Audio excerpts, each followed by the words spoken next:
want my fucking Oprah phone. Do you know what I mean? Like, I want my stuff around me. I'm not Marie Kondo. Like, I love stuff. Like, home is where the stuff is. That's my feeling about it. I don't know what I'm doing, but I'm doing my best. Oh, hello. Hello. Are we all recording? Yeah. It's Busy Phillips. Oh, we are. Busy Phillips is doing her best today. For real. I did get a ring light to try out, but this is a lot. I didn't turn it on. I have Michelle's assistant here in New York is helping me out because, you know, Raymond obviously is in Los Angeles. Yeah. And so Dan is his name. And I've known him forever because he like works for several people. He's not just like one person's assistant. He like does things for everybody. I guess in New York you can kind of do that because you're always running around the city. Yeah. It's not like spread out. Like, anyway, he put this together for me because we're in the new place here in New York. Oh, it's been like a very interesting time in my life, in all of our lives, really. I mean, it's wild in these streets. Oh, hi. Did I say this is Busy Phillips is doing her best? This is Busy Phillips is doing her best, but the podcast, not the real life situation, which is what we're currently in. I'm joined by Caissie St. Ange, Shantira Jackson. Hello. Friends and humans also doing their best, making their way downtown, walking fast, faces past, and homebound. And you're homebound.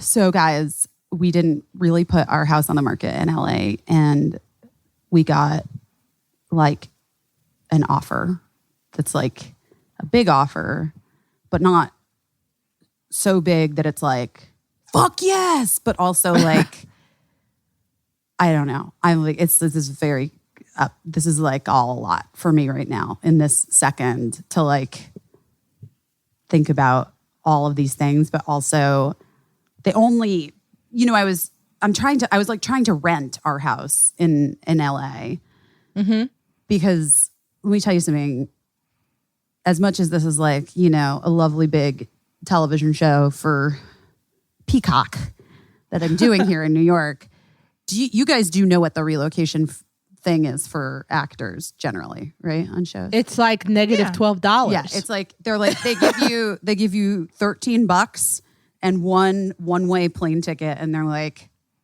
go for it. Good luck to you. Yeah, truly. They give you some FedEx envelopes, and they're like, put your shit in there. You'll be fine. They also give you enough money for New York of 1972. It's exactly it's right. like it's all negotiated by our guilds.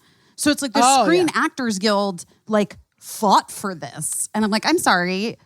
In what world are we moving across country and renting a house? Now, cable things work differently because when I did Vice Principals, they really took care of us those 6 months in Charleston. Oh yeah, I had a friend where beautiful houses and they like put her up in a really cool, but she's also very fancy and very famous. I don't know if they would have done that for me.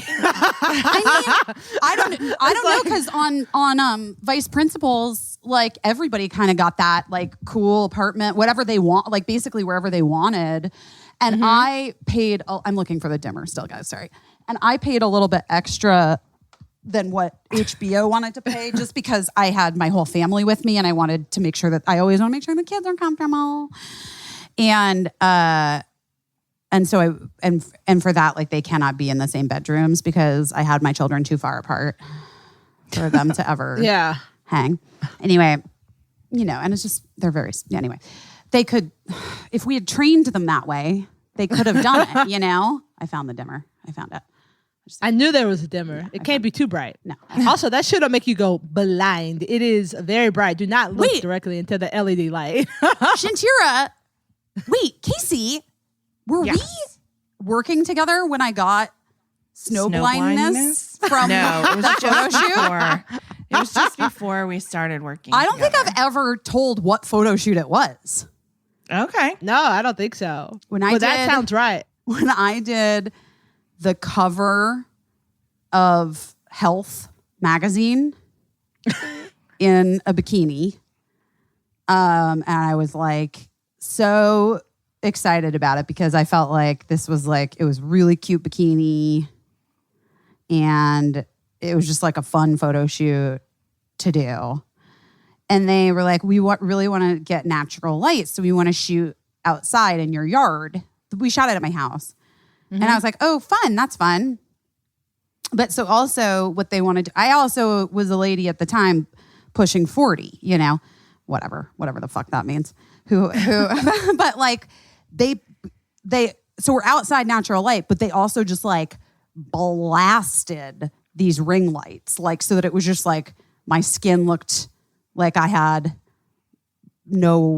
not a nary a line in it. Like I just looked airbrushed and perfect. Yeah, sure. And when they put so much light on you, it almost looks like you don't have a nose. they put so much light on me, it almost does look like I don't have a nose. But I like look hot and I like love the pictures. And I like was specific about the request to not mess with my body, and they were great about it and like didn't remove anything or make me look like I, whatever.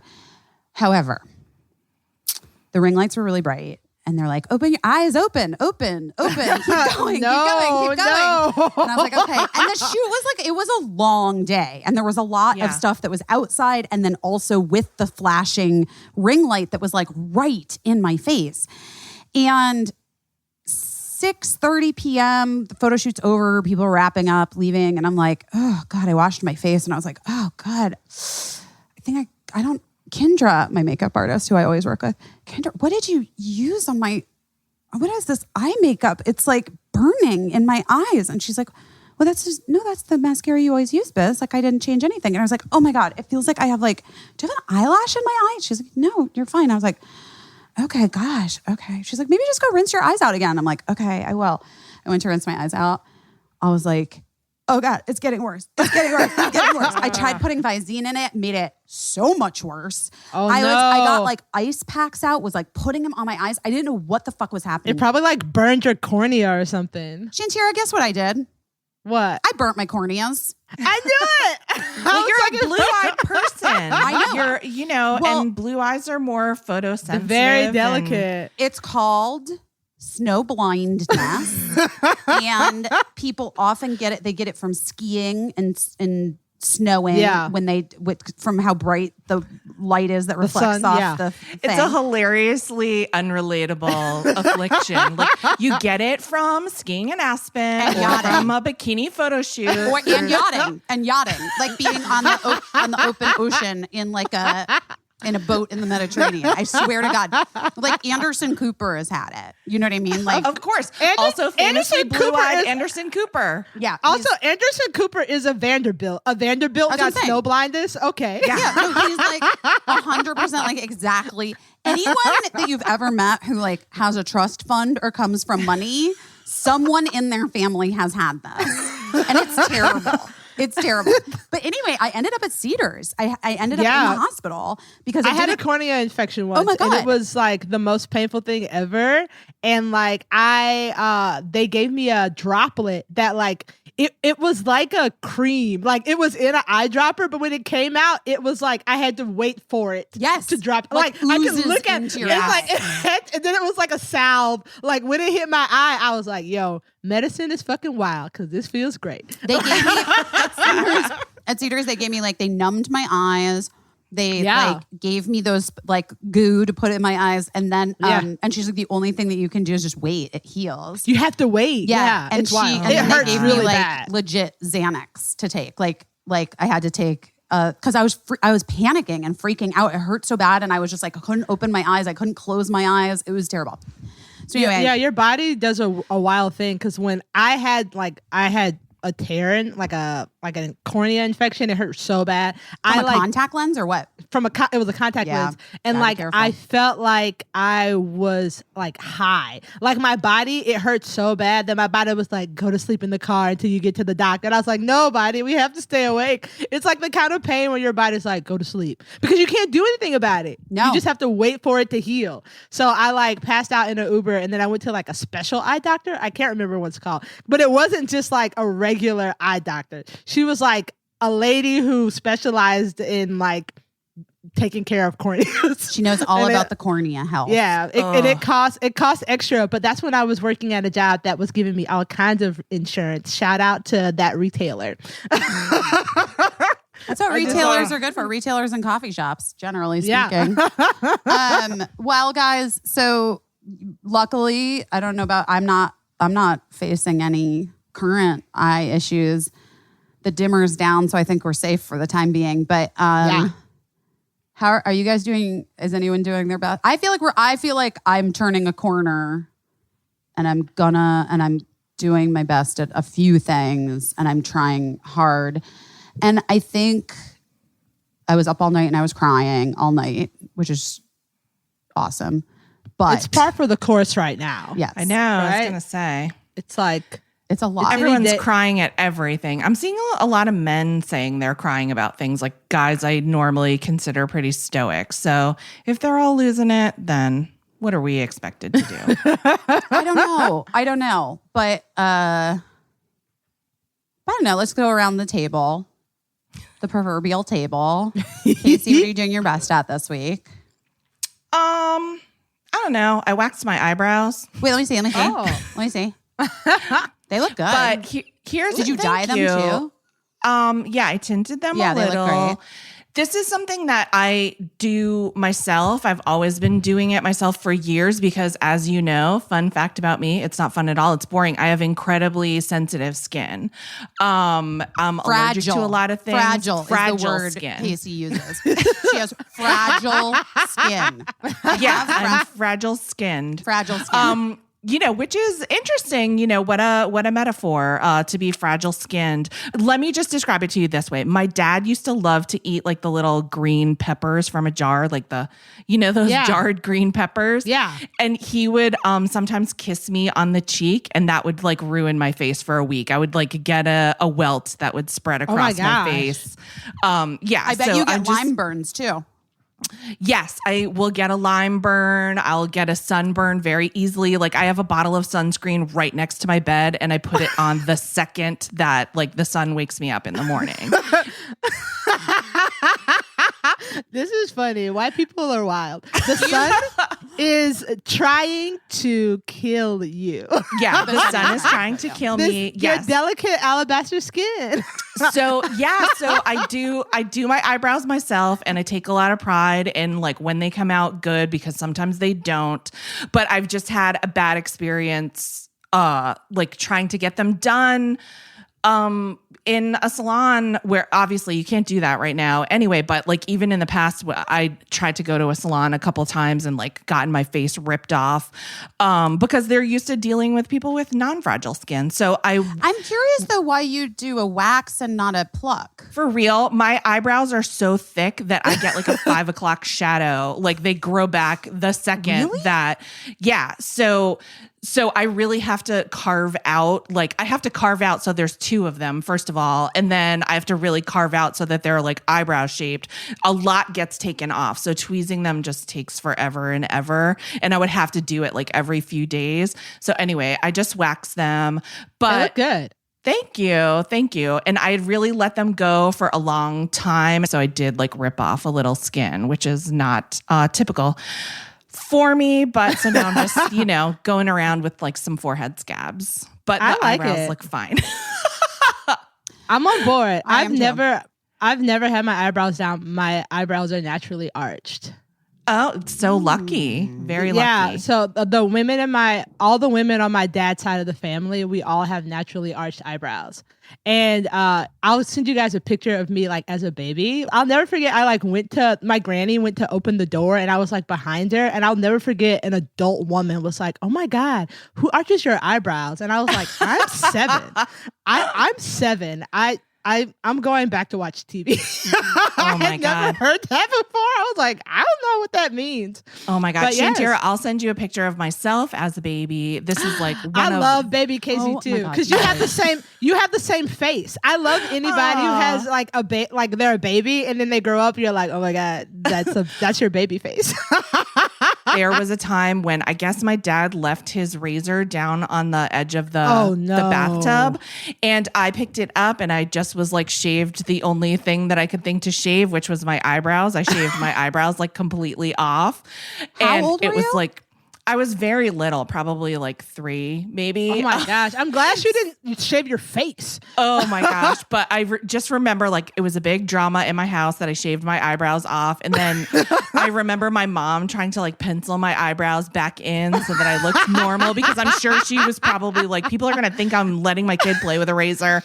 I just looked insane. And it was right before my birthday. And I just remember. So I have like a picture of myself like on a hippity hop in a bathing suit with like no eyebrows. Wait, I thought you were going to say you were on the hippity hop in a bathing suit with drawn on eyebrows, and I was ready. No, my that aunt, my favorite aunt was a hairstylist, and I remember her being like to my mom, like, "It's not working. You have to stop.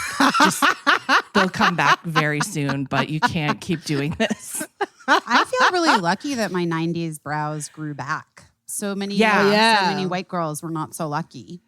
Y'all was doing some thin eyebrows back then. I never went super thin. Yeah. I never went super thin. Yeah, they were very thin because they don't grow back that much. I have friends who like, because we were in our like middle school when you really started doing that. When in the early 2000s is when low rise jeans and skinny eyebrows were big. And there's girls that I went to high school with where them brows didn't come back. It was such a bad time for me. It was such a bad, because like to get those skinny eyebrows, impossible.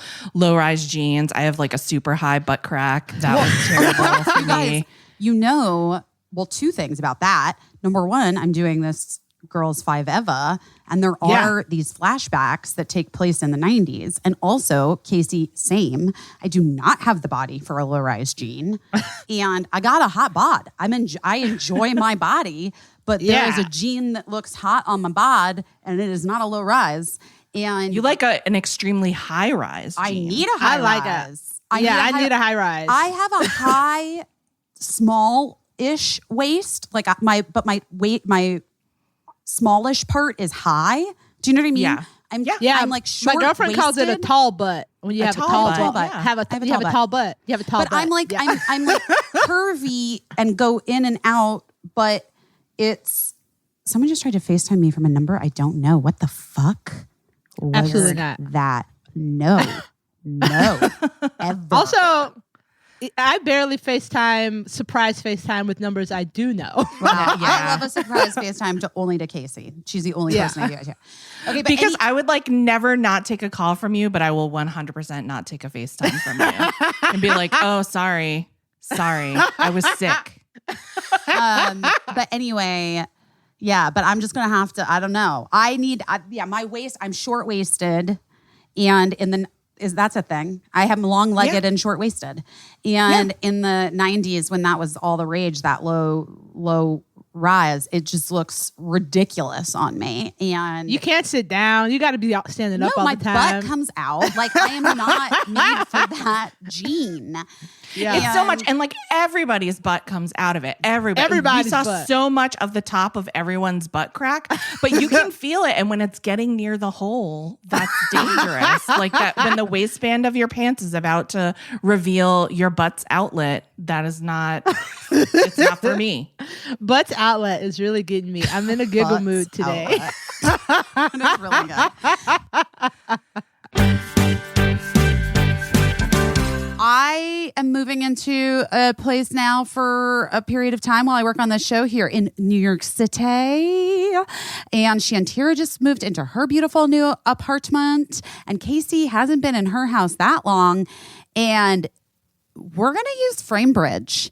It makes it easier and more affordable than ever to frame your favorite things without ever leaving your house. You can add a gallery wall to your home office, or you can send the perfect gift. The holidays are coming. You know what your parents want? Pictures of you or your children, or you and your children, or you and your pets. So here's what you do.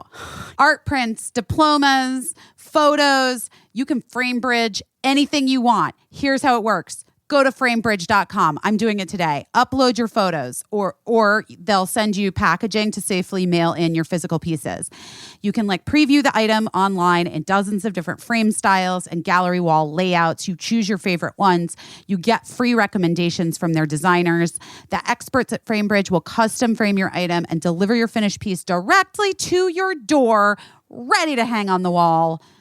And instead of hundreds and hundreds and hundreds and hundreds that you would pay at the framing store, I don't know if you guys have taken things, because it's like, even when I go to the places that are like the chain places to get things framed, I'm always like, it's how much? It's so expensive. Yeah. Have you had that experience? Yeah. Mm-hmm.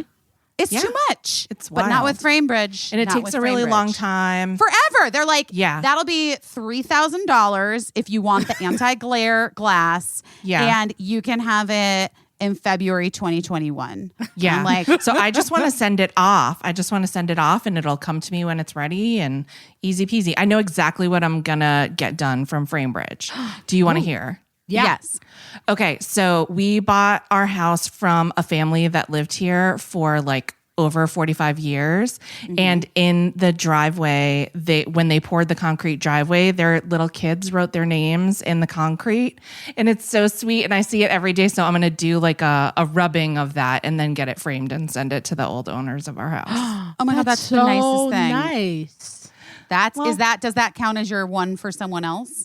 Maybe, yeah. Okay, so maybe there's one for you in there. Is there like a piece of art or something that you want to get framed? Oh my gosh, so many things. Yeah, I have to go through. We try to like rotate out what we hang up because, you only have so much wall space. So, so I'm going to pick Speak something for new. yourself. I'm all wall space. I'm kidding. We have so many windows that there's hardly any walls. I'm just gonna I'm gonna get like a ton of like unicorn things printed out for cricket, just like a bunch of little women stills printed out for birds.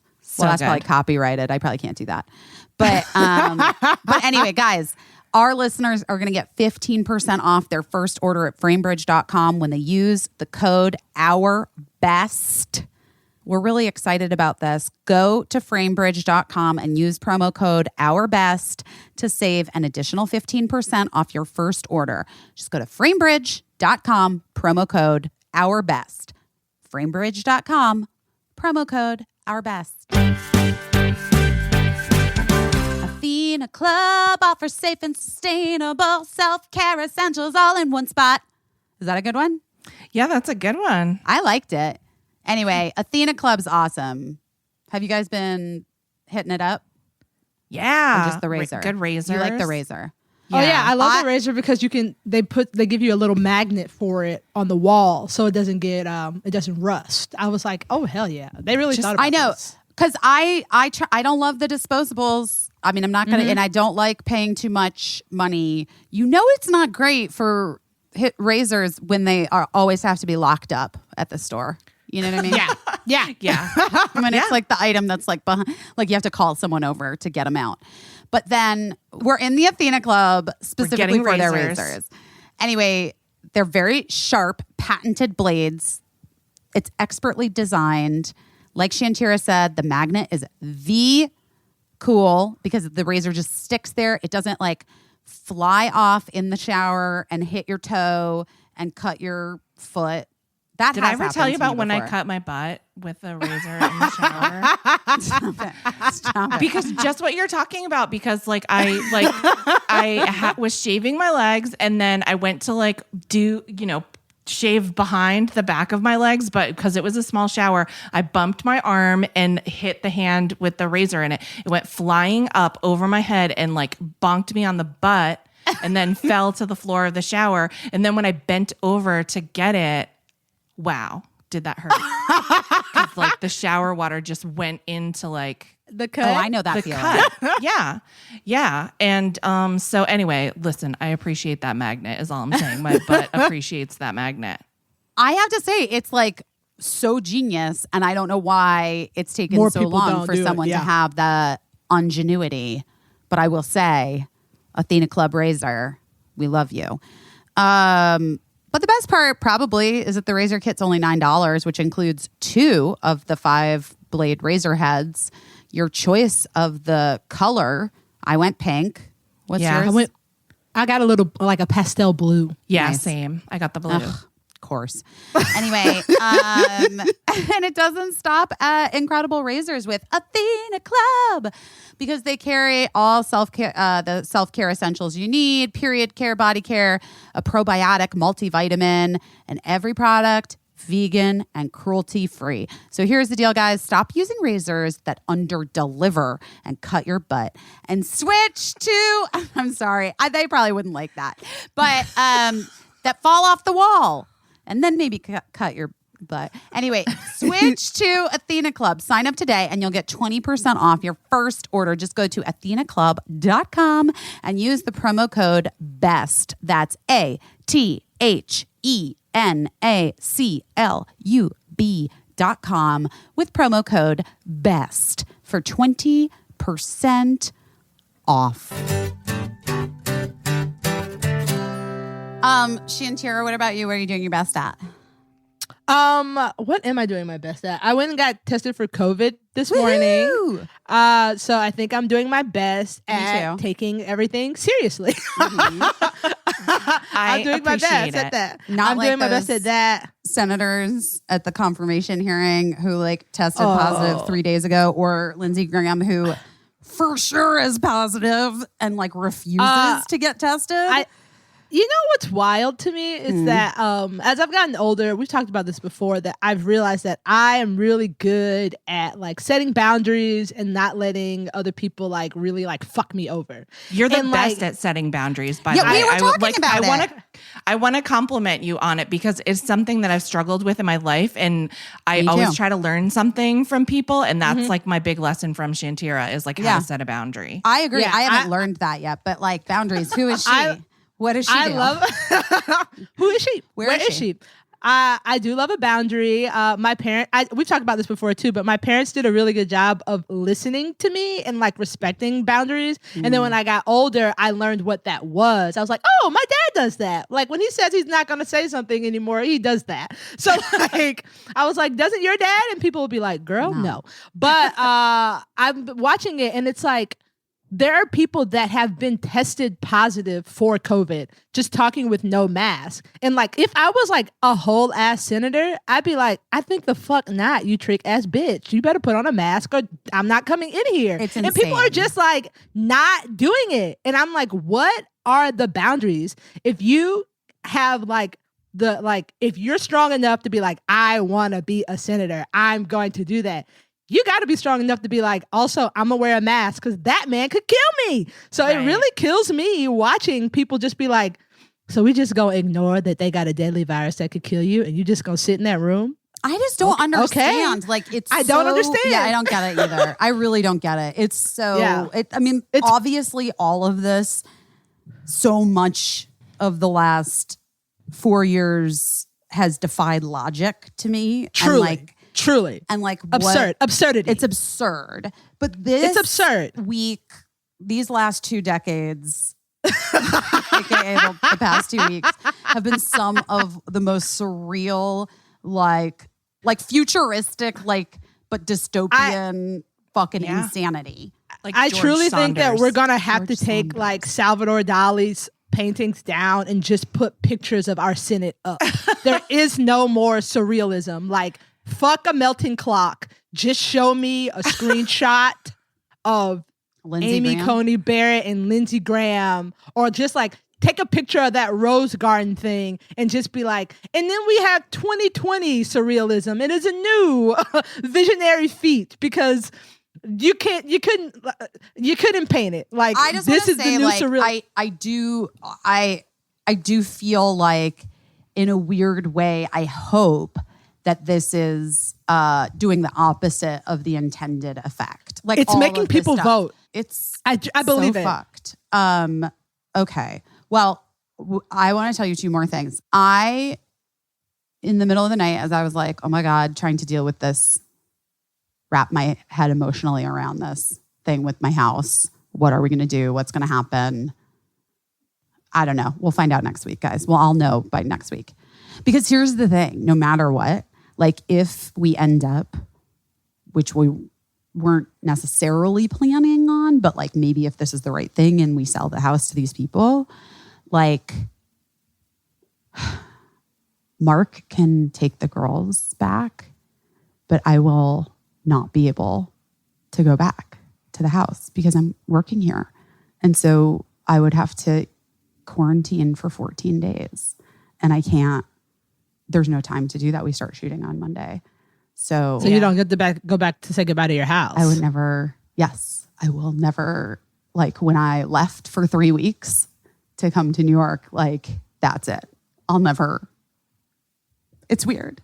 I don't know. But it's just like a wild thing to like wrap your head around. And it's just because of this like really intense time that we're living in that, you know, and I've, you know, we bought the house. I always say I, and Mark in therapy was like, it really bums me out how you always say I bought or my kids. And when we like do these things, Dan was like, yeah, that's fair. But like we bought the house when I'm not going to say we were pregnant. I was fucking pregnant. I was pregnant with Birdie. And, you know, we like brought her home from the hospital to that house. Yeah. And obviously Cricket was born in that house too. We've lived there for almost 14 years. We bought the house almost 14 years ago. Was I pregnant? Yes. Wait, 14 years? No, 13 years ago. We bought the house exactly 13 years ago this month. Yeah. The end of this month. Okay, no, November. No, I got pregnant. What is time? This is so true. Oh, I got pregnant on Thanksgiving with Birdie. Thanksgiving night. Happy Thanksgiving. Must have been a good turkey.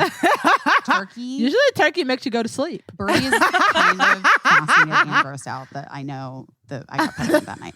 Anyway, so whatever. It was December. We bought it December of 2008, 2009, 2007. December of 2007. You guys, I'm really struggling right now in case you can't tell. I was up all night trying to just like make sense of how I would even do that, what would make sense to me, how I could like... Because Caissie pointed out to me yesterday when we were on the phone that my parents like essentially sold my childhood home when I was away at college. And I came back, or like they like were like, guess what? We sold the house. And I was like, what? The house wasn't for sale. That was never on the market. And my mom's like, I know, but I was showing clients a house in the neighborhood and they loved the floor plan of the house on Del Platino. And I said, but they didn't like the exterior. And I was like, well, that's just like my house. We have the same floor plan and we're 2 blocks away. And then they just said, well, can we see your house? And so I just took them over here to show it to them. And then they just made us an offer we couldn't refuse.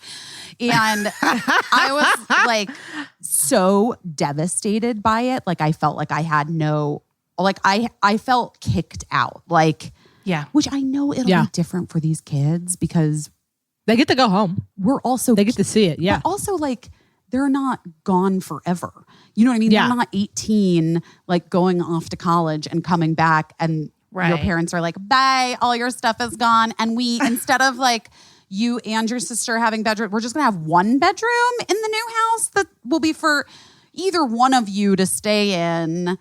You know, and it's like, wait, what? And it's going to be also just like furniture that we like and you're going to have none of your stuff there, you know? So it's like, that was really traumatic for me. Yeah.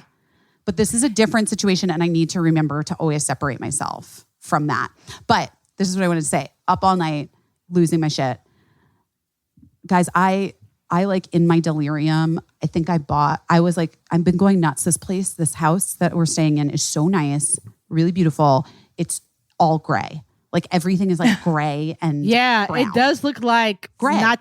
It looks like what's that Christian Grey? It looks like a single rich dude was like, yes. I know what ladies like, silver and gray wolf stuff. Yes.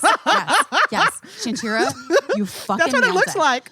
Okay, well, in the middle of the night, I want you to know how many legit like fluorescent rugs I purchased online. Like truly went bananas. There is anywhere from color 3 need some color. to 15 rugs that are going to show up at this house in the next.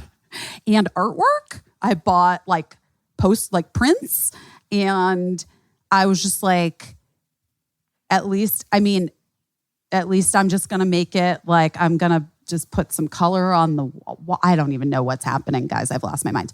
But I feel like if I can just get some throw pillows, some colorful rugs. It'll match the gray. It'll be great. It'll be okay. You have like a nice neutral background. Yeah, and then But a pop can I of tell color. you, I know, but can I tell you the girls' bedrooms are so cute. Like the cutest. Because they had these people, it's like this house was like partially furnished. And they had 2 boys. And so we were like, we don't need any of that stuff. Like and I just Pottery Barn Kids'd it, targeted a lot. And Birdie is like all in her Little Women phase. And so she has like this cute little women, Urban Outfitters, preteen vines and lights and shit. And Cricket got the house bed that she had always dreamed of from Pottery Barn Kids. Oh, nice. And it's real cute. I'll take pictures. I'll put the pictures online. So anyway, I'm trying to do my best of like keeping everything in perspective. I am really overextending myself, but I think it's worth it if I can stay sane and remember to be a good person in the process. Well, I think you don't have to remember to be a good person because you are a good person. The being sane part is something you really because I know every once in a while I lose it. I'm like, what the literal fuck is going on? And then I'm like, I'll keep it together. But like the good person part will come easy. It's the keeping it together. It's hard out here, man. Because also if you're a good person, it's harder to keep it together right now. If you're just a piece of shit, you're having a gay old time and not the fun kind of gay. You know what? Shantira, you remind me of something that someone said to me right when I had Birdie. And I was really, like, if you've read my book, you know that I had really intense postpartum anxiety. But I just was like so focused. I was like, I'm just not going to be a good mom. Like, I'm just not going to be able to do this and like be good at it. And I just want to be good for her. Like, I want her, it's already stacked against her with me being her mom. Do you know what I mean? Because no, in a way it sort of is. I'm not normal, like a normal mom in quotation marks. But I'm not. Yeah. Like, there's no way I could ever be that, right? Like, I'm never going to be the, like, I can volunteer at the PTA to like do the merch, but then it like, whatever. I'm just saying there's a lot that like she has to deal with that is unique and unusual. And then on the other side of it, she gets really amazing things like people from, Brooklyn Nine-Nine sending a video for her for happy birthday, right? Like, I try to like give my kids these experiences. It ebbs and it flows. Yeah. Correct. But a friend of mine said, the only people I ever worry about as parents are the ones who say that it's going great. And that they're like, nailing it. That like, if makes you're so much sense. Yeah. And like, I actually noticed that with like school parents and stuff, that like the ones that are like, oh my God, she's a dream. She always has been a dream. Like, my kid is a dream. Like, your kid's a fucking nightmare. Yeah. Like, I fully remember living in Brooklyn and I was young when I had my first son. People would always ask if we were the nannies, me and my husband, because we were so much younger than everyone that had kids in Brooklyn. And I remember like, running into this mom that I would always see and like holding my son. And she's like going on and on about like how advanced her baby is and like how it's just been such a pleasure. And then like for a second, like getting my confidence shaking and then like looking at her baby crawling around. And I'm like, well, your advanced baby is eating dog shit right now. So our kids are very lucky. Yes. And that's not to say that things aren't rough sometimes, because we both have like challenging issues as parents, I know. But for every one challenging thing about it, there are 10 things about it that are wonderful and I wouldn't change. Your kids are lucky. Well, that reminds me, one other thing I'm doing this week, which this is Wednesday, guys, Wednesday. I, for years, for the last decade, have volunteered and donated time and money to this organization in LA called Holly Grove. And I love Holly Grove because what it does is it provides like really essential mental health services to kids and teenagers and support to families in Los Angeles, like who otherwise have no access to it, like no ability to. And like one of the things that you're saying, Caissie, it's like whatever challenges like we have with our kids, I know that I can afford or I would make it work in order to like get it figured out, whatever the help I needed, right?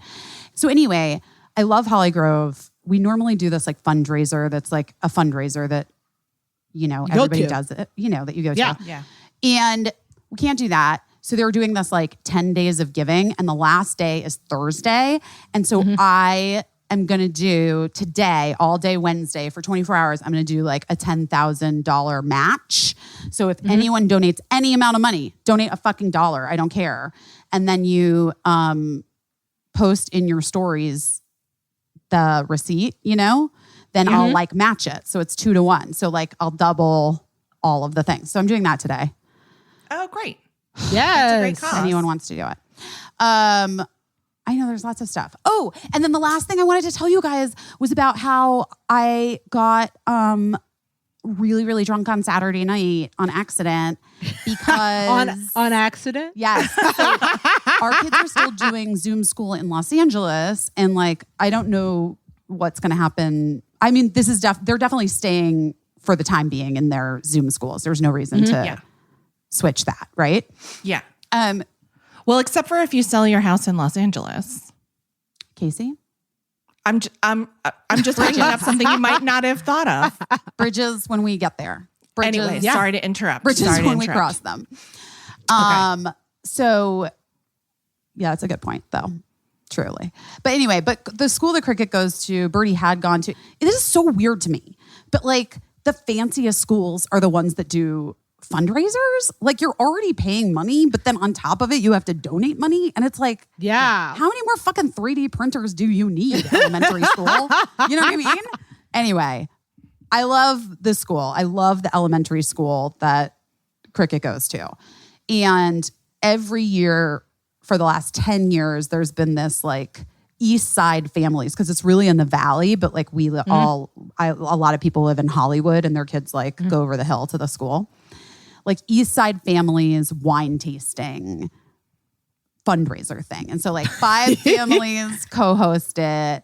And then there's like a sommelier comes and there's like wine and the parents like get tipsy. And it's always like so much fancier than that's how I know that my kids went to medium school, because we had like a disco night and I found one of the moms vomiting into a preschool sized toilet. Okay, to be fair, that's.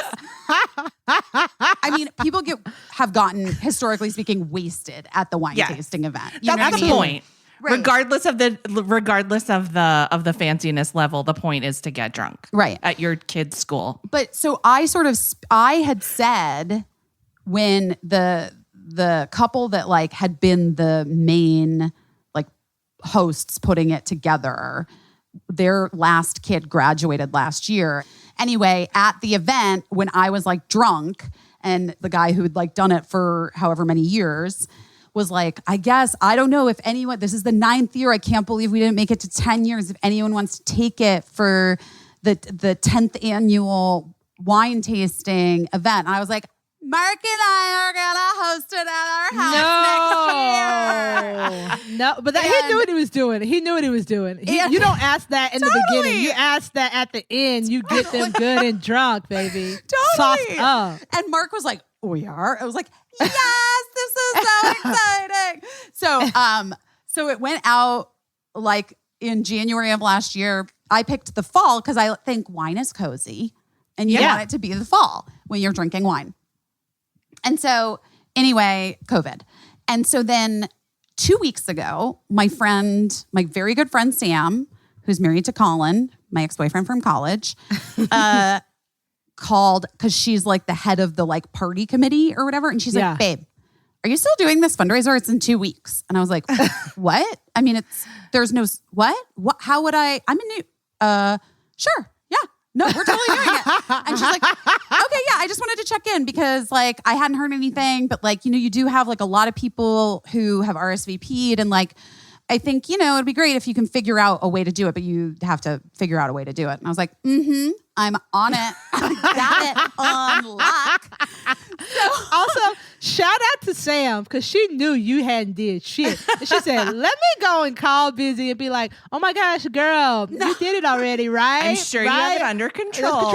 But I'm just calling to say, I know that you're already doing it. Do you need help doing what you're doing? I swear to God, that is what she said. Do you need help doing what you're already doing? You're already doing? She's the best. She was like, let me call this girl. I know she did not do it. She is. So anyway, so I was like, yes, on it. So I sent an email to Marley, who is the woman who has the best pizzas ever, Lamora Pizzeria here. And it was like a pizza truck. And they always thought they were going to open like brick and mortar. And then COVID happened. They were doing pop-ups. And then COVID happened. And they figured out how to make their pizzas like frozen. Have I sent you any, Caissie? Have you had any? I know you're allergic to gluten. We went to their restaurant, right? We've eaten it. No, we ate it like one of the pop-ups. Yeah, one of the pop-ups. And Yes. Anyway, so they started making their pizzas frozen and they like released them on Friday and they're always sold out. And they're just like awesome. And she and Zach are just cute, good people. And then she even was like, I mean, she's incredible. They started doing like a 1-for-1 frozen pizza where they were like, when you bought a frozen pizza, they would then donate one to like the South Central Food Bank thing. And then they she's dope. So I had talked to her, I guess, a year ago about them catering this event. Yeah. And so I reached out to her and I was like, I don't know if you remember this, but I was supposed to host this thing. And I think it's in 2 weeks. And what am I doing? And she's like, well, I guess we could deliver 2 pizzas to the house and maybe like I can get my friend who opened this natural wine bar in East Hollywood to do bottles of wine. But so we figured it out and then I was like, great. And she's like, do you want to make like cute tote bags? I was like, of course I do. That's how you know you like are a good person. You surround yourself with bad bitches. That's what happened. Because you're like, what should we do? And it's like, I don't know. I know you've already thought of this, but maybe we should do this thing you thought of. Right. And then it's like, yeah, girl. I was like, let's do it. Tote bags. Got it. Yeah. Raymond. Yes. So anyway, then I was like, yeah, tote bags on it. So then I sent the email out to the other host people. And Caissie and I had been talking with this singer-songwriter, and he's got such a beautiful voice. And he started this thing called Side Door, where you can like have live events and concerts and like Shantira, like you could do stand-up and like people they get tickets and it's non-transferable. So like you can't just let people in on the Zoom. Yeah. Anyway, so I reached out to Dan and I was like, I need to do this fundraiser thing in, let's be honest, now it's a week. It's like a little over a week. We have to do it in 72 hours. I mean, truly. And it's Dan Mangan, by the way, if you want to look him up. Okay, Dan Mangan. Cool. So anyway, so I was like, Dan, I need to do this thing, and can we use Side Door? And also, maybe do you want to play like just a few songs? Maybe like, do you think that could be a thing that you do? And he's like, yeah, sure. Okay. And so then he was like sending me texts. And so I sent out a thing to the host committee and I was like, oh my gosh, you guys. So we're getting pizzas and wine delivered in tote bags. And Dan is going to sing a few songs. And then my friend Simran, who I think you guys all know, who was, of course, was on the host committee with me. And she wrote back and she was like, do you know how much people paid for these tickets? And I was like, I did not. And she told me. And then I was like, we're going to have to add more to this thing. And she was like, yeah, that's what I'm saying. So then we got like, there are those meat and cheese boards from Lady and Larder that I love. Oh, I love Lady and Larder. Just even if you are in LA, follow them because they are so aesthetically pleasing. They ship around the country now. Shantira, they ship around the country. Oh, yeah. Order it. It's so pretty. And it's just like, have you ever seen a fig next to a honeycomb? Just get with it. Get with it. I mean, just like get on board with how beautiful It's so pretty. I'm Yes. like, yes, these So- olives, this prosciutto, beautiful. I want to say 4 days away. And at this point, Simran is like on board and she's like also helping me to execute Yes. and to like coordinate with people because I'm in New York too. Yeah. And so what I'll do is like, she would text me and I would already be asleep at night. And then I would wake up at like 6:30 in the morning here. And she would be asleep. She would be sound asleep and I would like respond to all the things I could respond to. And then during the day when I was like away doing stuff and she's in her Zoom writer's room for the TV show she's on, she would like respond to the emails and then email me at night. And then like the whole thing would start again. So we get the meat and cheese boards taken care of. Great.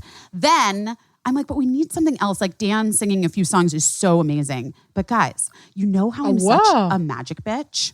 I love magic. And I was like, oh, that's it. We should have a virtual magician. Not thinking that most people are like, don't love magic. Don't love magic. I love magic. I went to a wedding once and like they had a magician doing sleight of hand, which is my favorite. And there was this man next to me and he was like, you know it's fake. And I was like, first of all, shut the fuck up. I'm at a wedding. I'm at a wedding and we're trying to enjoy ourselves. And if you want to shit on this man who's making this lemon disappear right in front of me, do it after I leave, okay? Do not ruin this magic for me. I swear to God, I hate magic naysayers. They're such, like it's so I know. annoying. Like, you know it's not real. Obviously, I I'm know. not an idiot. Yeah, I know. Just let me enjoy this. Yes. Also, fun story. One time I was standing in line at LACMA and I met Vanessa Williams' brother, Chris Williams, and he did magic for me in line. Oh my God. That's magic amazing. and hot. You got that hot man to do magic for you? Wait, Yeah, he did magic for me. truly amazing. Okay, wait. So I sent Yes. the email out to the other host committee, and I swear you could hear the crickets come through. Like I was like, guys, I have the best idea: a virtual People don't love magician. magic. They don't love it like we And love it. the one email back from Amy, who was like on the host committee, one of the moms on the host committee, was like, "Well, I defer to you, Biz." And I was like, "Okay." So I did a quick Google search, and I found this guy. Let me What tell a you fucking guys. flex. Let me tell you something about Harrison Kramer, magician and mentalist. I liked his name Harrison because that was the name of my childhood dog that we loved that died. And truly. And so I was just like, Harrison Kramer, great name. I'm on board.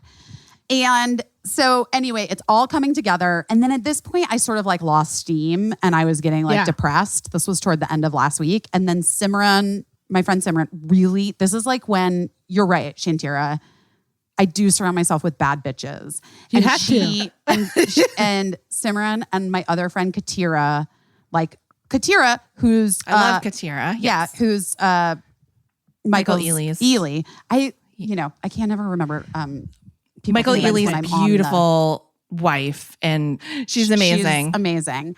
So Katira and Simran like took over. I was like clearly overwhelmed and like made all of the pieces come together for these like 50 deliveries of 2 pizzas, 3 bottles of wine, charcuterie plate. Simran added cookies from a woman in the valley named Dr. Shika, who makes cookies, and some gluten-free too, if anyone's into that.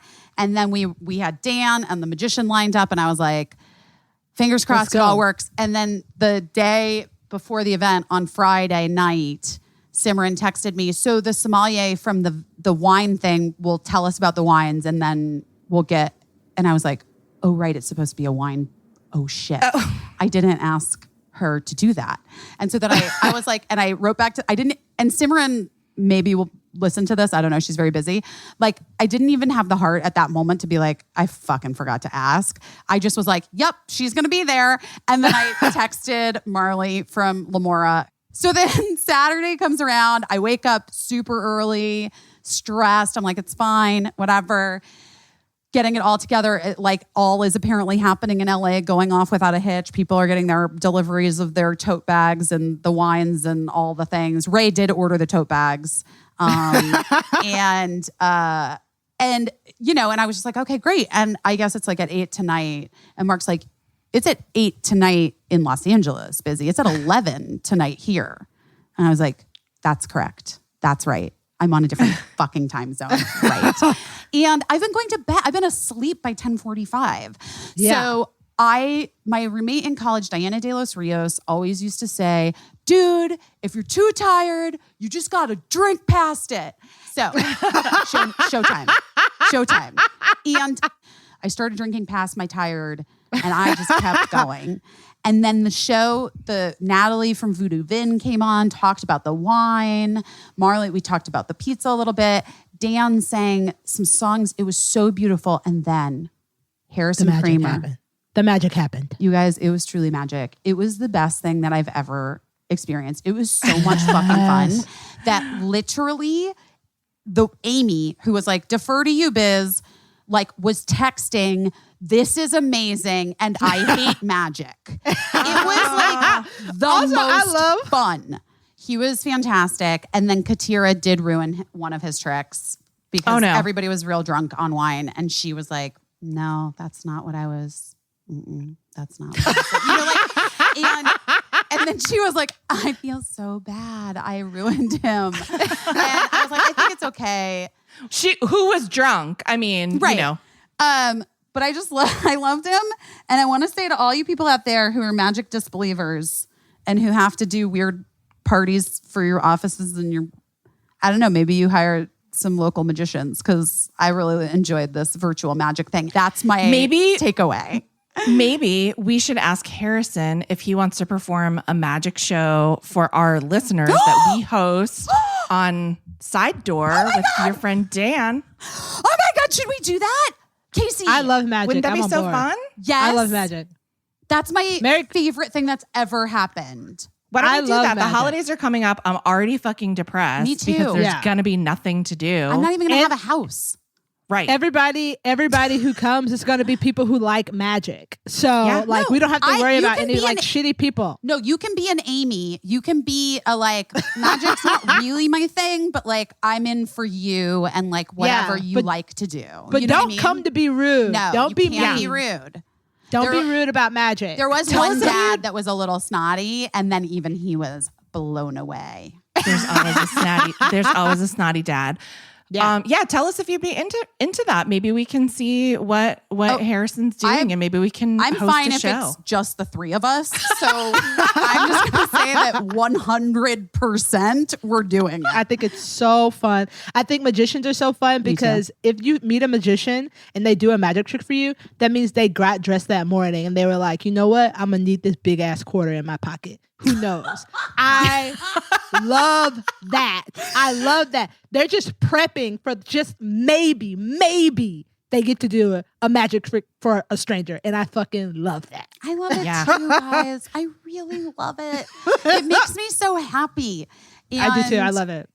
We got so many, everybody, after Harrison signed off, that was the end of the show, the end of the Zoom. And I was just it was 1 a.m. I was a legit brownout drunk. I was oh my, blah.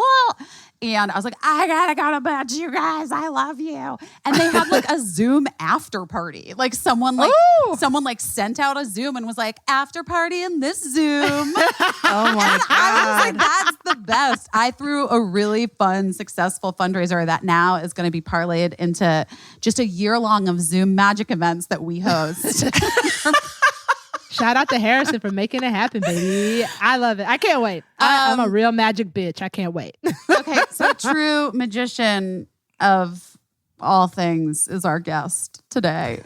Yeah, good segue. She is. Yeah, she truly she makes magic. Truly. She makes magic with everything that she conceptualizes. Miranda July has been one of my favorite artists for as long as I can remember. We chatted with Miranda about the pivot that she had to make in her brain when the movie Kajillionaire was supposed to be released. And then a global pandemic hit and other things that we wanted to talk about. I hope you enjoy it. Well, guys, I don't know if you were able to see this ad that I participated in for Warner's bras. But Warner's and Olga by Warner's asked me last year. No, it actually wasn't last year, guys. It was 2020. But it feels like last year because of the way that the world has yes, what has happened. But so I did this ad for them, but part of the reason why I did it is because I truly love those bras and I've been buying them since I was in college. But I'm not alone. They've been supporting women for over 140 years. Wow. And they really know their stuff. They're designed by women for women. They know real bodies and like what we want from bras. And they're not afraid to talk about, the underarm bulge or cup spillage. And they make comfortable solutions for all of us, offering solutions for real women. And what I loved is that when we did the ad, it was an all-female set. All 100%. I'd never been on one before. And it wasn't just because I was going to be in my bra. It was because they were like, awesome. let's do it. Well, anyways, support and comfort. I say yes. I loved working with them. Visit Kohl's during the Love Your Bra event happening right now for buy one, get one 50% off all Warner's and Olga by Warner's bras. Even all Warner's panties have a special deal of 5 for $35. Do we say panties? They say panties, but do we? I don't know what I say. Even all of Warner's under things, panties, underwear, whatever you like to call it. Some people have a real issue with the word panties. I don't personally. Drawers. Let's bring back drawers. Thongs. G-strings. Boy shorts. They're having a special deal of 5 for $35. That's a great deal. The event is happening now through October 18th. Get some new undies on your bod. So say goodbye to your problems. And hello to Warner's and Olga by Warner's. Shop now at Kohl's.com. I'm not going to lie. I've declared no babies for me 2020. No more babies 2020. Even though I think it would help my career. I really do. Do you? Yeah, I'm right. Every like actor, host, like personality, a baby means a bump. Like everybody gets super excited about a baby. It's more publicity. Yeah. Truly. Yeah, you're right. I'm not wrong. I'm You're not savvy wrong. in that way. I just am not making decisions based on my savviness. You know what I mean?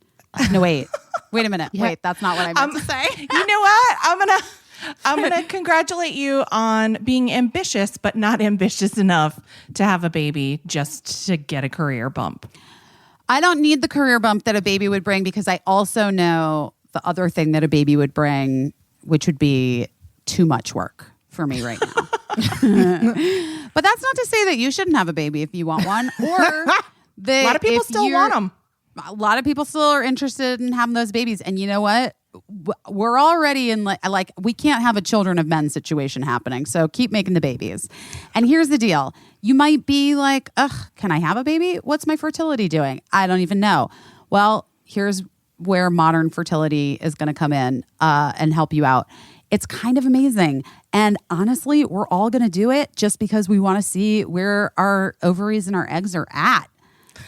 Yeah, I'm really interested in my hormones, baby. Right. So what modern fertility is, guys, is it is a kit, like a modern fertility hormone test. And you can think of your fertility hormones as little detectives. They bring you a lot of insight into your egg count, your reproductive timeline, and even possible outcomes for egg freezing or IVF. Everything that you need to know to get proactive about your fertility. You can get this important fertility insight without even having to go to the doctor or even leaving your house.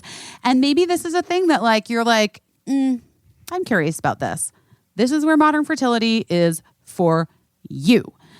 It is interesting that like you spend so much time in your teen years and 20s, maybe for a lot of us, just trying not to get pregnant. And then all of a sudden you're like, decide you want a baby with a person or with yourself and you're like, oh shit, can I get pregnant?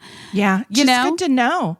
It's good to know. I think so many people, so many women spend so much time wondering just about, just wondering about like what's going on in there. Yes. Yeah. And knowledge is power. And like, you want to know about your future. And listen, just because a baby is too much work for me today, this year, and essentially next year as well. What if we find out that my fertility is on par with a 32-year-old and not a 41-year-old as I am? But what if in 2 years I'm like, hey, maybe it's babies 2022. You know what I mean? Yeah. I don't know. And then we'll know my fertility levels.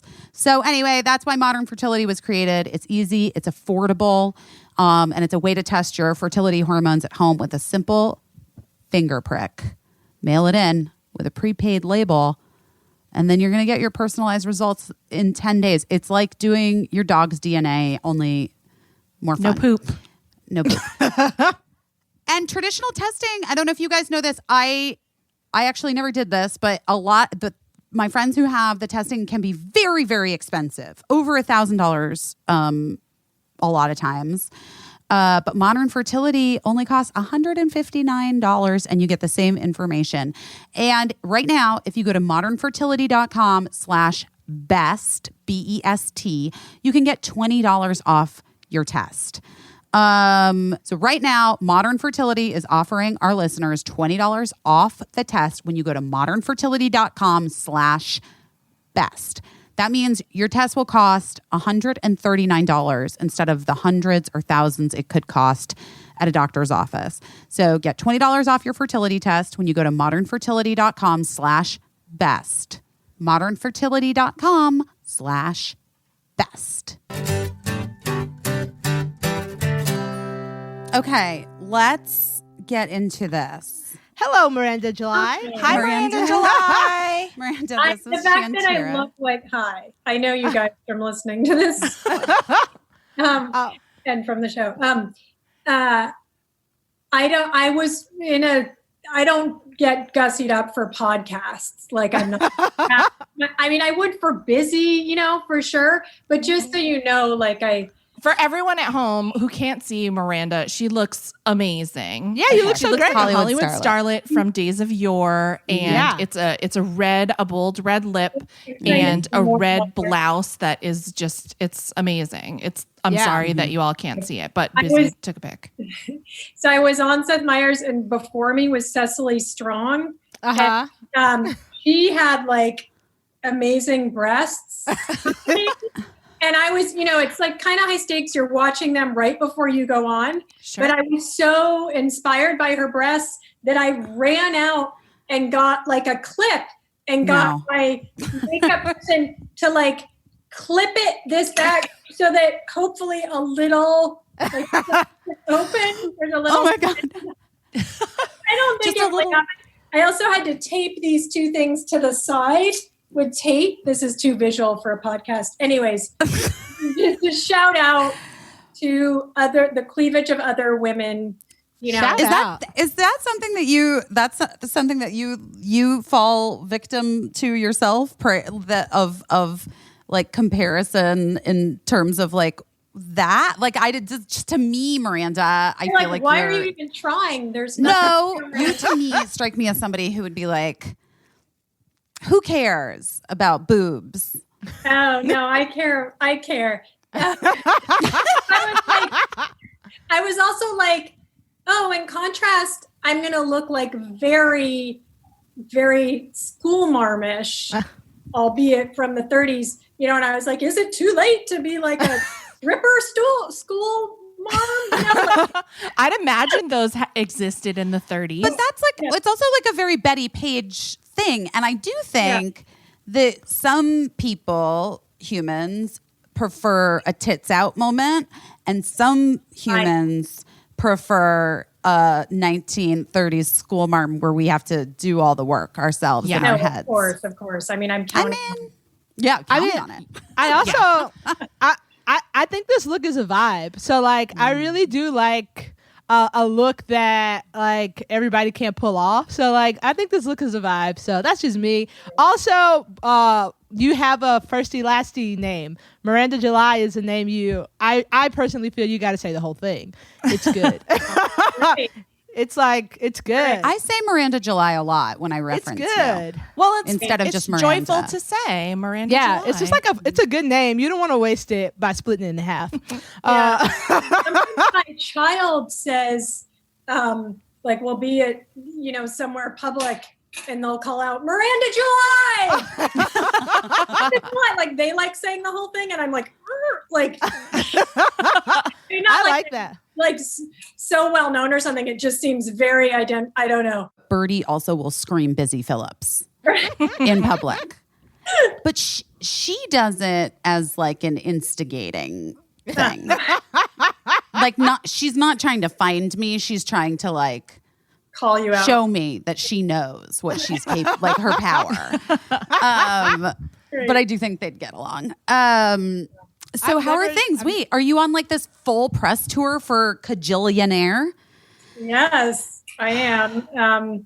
Which is funny because it's really like I am, and then I run home to teach distance learning, and then I run back, and it's different. Like it's a different feeling from like being in a hotel room and like there's people around you taking care of your needs, and you're in a bubble.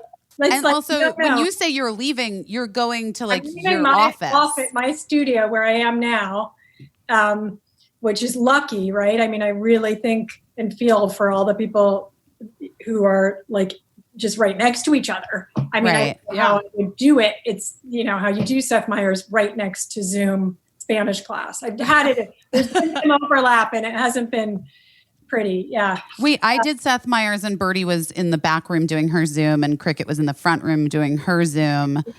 And just by the grace, nobody came in while I was no one came into the bedroom while I was doing it. So yeah, it obviously, this is lucky, but I will say I still sometimes like scream, kind of like yell and scream on my way back home just to like get it all out. Yeah. I can come and be like, let me attend to your every need. It's so weird, but also the movie, when was the movie finished?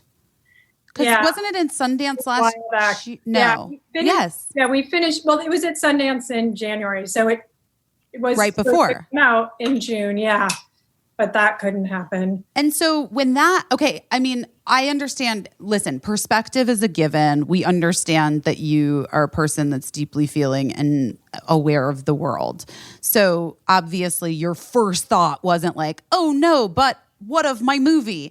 But I guess my question is, because so many of us, like Caissie and I had like a big work thing that was just, I didn't just disappeared. It's dead. Yeah, it's dead. What was your sort of like, how did you handle it in those, like when it first happened in March, you sell the movie in January, right? Yeah. Did you do it independent? Do you produce all your stuff yourself and do it independently with your own people? No. I write it myself, and then with this movie, I brought it to Dee Dee Gardner of Plan B, and then she already had a deal with Annapurna, and so it was very nicely and quickly financed. And I had these two great companies, and then a great distributor and Focus, and it was sort of like, wow. I'm pinching myself. Miranda, can we back up a little bit? Because we do this thing on the podcast where we say Hollywood break, but you're so nonchalantly mentioning your producing partners. But like for the folks at home, let's say the names of the people who helped you make this movie. Yeah. Oh, well, the actors or the companies or I saw some executive producers with some pretty impressive names. Yeah, that guy. What's he like? So I know I love that, like in some of my interviews, people say like their only question is like, how was it working with Brad? And I really want to be able to say like, well, like if I was feeling like tired or overwhelmed, he would just kind of hold me. He didn't. And we had like this tender thing we did together. And but actually I have not met him. Sorry, everybody. No, That's okay. I really love that Brad Pitt's a part of it because, like, just like I'm Black, and like if you like a movie, like if every Black person I know has liked a movie in the last 5 years, it's like sneaky Brad Pitt produced it. You'll just be like, damn, this movie's good. And they'll be like, who produced it? And it's like Brad Pitt or Reese Witherspoon. And you're like, hell yeah, Brad. Wait, so Brad Pitt, his production company does really great stuff. And so 12 And years he a didn't even Slave. have to meet you to know that it was like such a great idea to make this incredible film that you made. Yeah. Yeah, and it's Evan Rachel Wood playing Old Dolio, the lead. And Dolio is the funniest. I mean, it's really intense. I have a question. Did you write the voice into the script, or was that something she came to you with? Well, no, I would have been too scared. I mean, just the wigs were like, I was, for days, like after we started shooting, like still not happy with the wig, like that was a big commitment, much less a voice, but she has this lower register that's hers and that she trained up with a vocal coach because she sings and it has something to do with like, you get nodes if your voice is too low and I don't know. But once she started doing it, she sort of dropped into the character in a way and I've kind of forgot, honestly, until I started doing press again and people were asking me and I was like, oh, right. Like, yeah. Like because it was her voice. Yeah. Yeah. The wigs, by the way, were outstanding. So however much you fretted over them, they were incredible. Yeah, I was going to say that. But yeah, that's nice to hear. Yeah. What wig? Gina Rodriguez. Let's just want to throw out Gina's name. That Gina Rodriguez and Deborah Winger are the other two women in the movie. And just in case anyone stops listening right here, Gina Rodriguez. She's also fantastic in the movie. That's not a wig, though. No, I'm kidding. No. She's so beautiful. And Deborah Winger, did you always want to work with her? Was that a dream? Yeah. I mean, she's sort of haunted me. Like she's very, like, I feel like my dad gets off on her or something, like she occupies a kind of strange space, like a slightly like queasy, from my childhood, like why are men being weird, but weird and deep and complicated. And I noticed she followed me on Instagram, which is just like, was that an accident? Is that because I don't know, but no, she knew, she had read my books. And I think she was a little like, okay, this is the part, really? No makeup, long gray hair, a wig, like, because she's still, she continues to be hot as she has life, so she just doubled down on it though. She was kind of like, fuck you. Okay. I'm going to go like 100 times harder on this because it's uncomfortable and I'm so committed and I'm Deborah Winger. Yeah. Can you just tell us a little bit just give like a real quick what the movie's about? Because it's really amazing and it's so imaginative and creative. So there's this family of con artists. Deborah Winger, Richard Jenkins are the parents. Their 26-year-old daughter, Evan Rachel Wood, still lives with them and doesn't know anything else but this very low level, they're not very good at their scams. Like it's sort of diminishing returns on if they're even getting any money. But it's all she knows. And in the midst of a kind of desperate con, they meet Gina Rodriguez's character on an airplane, and she kind of joins them and then ends up sort of asking questions that make the whole thing get turned upside down, especially. Yeah, it reveals a whole bunch of things about the family that old Dolio maybe never occurred to her before. Yeah. It was, I really loved it. I thought it was like, it was such a great story. Oh, thank you. Yeah. I feel like my plots are always like, well, that really, like, because the things I make, they're not really in the plot, Yeah. It's kind of more how you tell the story. But we need that. It's very refreshing to see something that doesn't follow any type of formula. When did you guys film it? Last summer? Busy, these questions. I can't remember. In the before times. Yeah, I mean, it was in the before times, yeah. Who remembers? I mean, well, yeah. Well, guys, you know those things we'd love to do for ourselves, but we haven't done it for whatever reason, probably because you're doing something for somebody else. Maybe. For me, it's really that I would like my teeth to be a little bit straighter so that I don't get stuff stuck in my teeth and then Mark can't be annoyed at me when I'm No, it's only like when we're in a fight or something, like we're like getting into like a heated argument at the table. Yeah. And he'll be like, you have something in your teeth. That's a real power move. But I do it to him too. I'm like, what's wrong with something's hanging out of your nose? You know what I mean? Like we do like, that's what we do like when we're in like a thing. Wow. But if I straighten my teeth and food doesn't get caught in my teeth anymore, then it's just going to be something hanging out of his nose. You know what I mean? Gives you upper hand. and then I win. Anyway, thanks to Candid, straightening my teeth is simpler and easier. And now it's more comfortable than ever. They're clear aligners. They're very comfortable. They're removable. They're practically invisible, unlike wire braces, obvi. You can transform your smile without anyone noticing. Plus, your treatment is prescribed and monitored remotely by a licensed orthodontist who's an expert in tooth movement. You want someone who knows about the movement of teeth. What if they're moving in the wrong direction?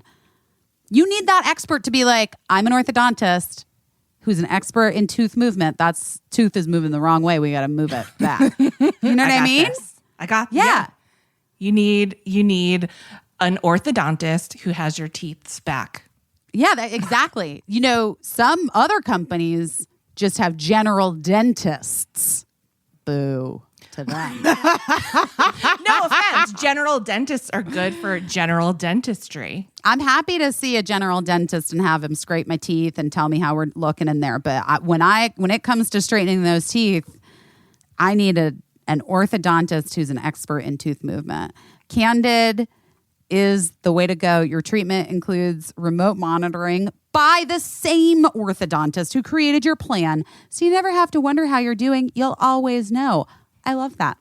And the average Candid treatment is just 6 months. So if we all start now in what month? Sometime in 2021. 2021. You'll be free. And Mark will never be able to tell me that I have something stuck in my teeth again. So start straightening your teeth today, even if it's just to spite your husband like me. Right now, all my listeners can save $75 on Candid starter kit. Go to candidco.com/best and use code BEST. That's candidco.com/best. Code BEST. Take advantage of this limited time offer to save $75 on your starter kit. candidco.com/best. Code BEST. Okay, so then you had to rearrange in your brain this thing that wasn't going to happen. Because no matter what, you had an expectation of what. Yeah. I mean, here was my, like, to me, maybe this is true for anyone who had kids. Like, the pandemic started on the day I got the text from the school saying the school was closing indefinitely. You know, that's when it was like, oh, I can't just ignore this. Right. And I got that text, just for context. I received it while I was having a meeting with a stylist about what I was going to wear to Cannes. Great. Great. Yeah. Great stuff. And we literally, like, we're in the middle of the meeting and she also has a child, and we just disbanded the meeting and both started just like texting just being like, oh shit. And I was like, do you think, I was like, I'm not sure Can is, I don't like, and we just couldn't continue talking about pretty dresses and like, you know, bold lips or whatever, you know, like, Yeah. it just ended and never resumed. Yeah. I mean, what moment are we having on the carpet? That ceases to be an issue. And I will say, just to finish this line of thought, because I haven't really said this to anyone because it's happening. I'm in the midst of it. So like, yes, big disappointment, like all of us. I mean, you know, crying for me, you know, but I understand it's everyone, but still for me. And then kind of like, is this going to go straight to streaming, this movie, just really lowering my expectations. And then here's a couple things as our brains are being changed by quarantine. Here's a couple things that wouldn't have happened if it weren't for this. One is, so, you know, this movie would normally be released in 4 to 8 theaters in New York and LA opening weekend. Those are the tastemakers, the coasts. That's my core audience, supposedly, and so forth. Instead, it was opened in 520 theaters everywhere else, but New York and LA.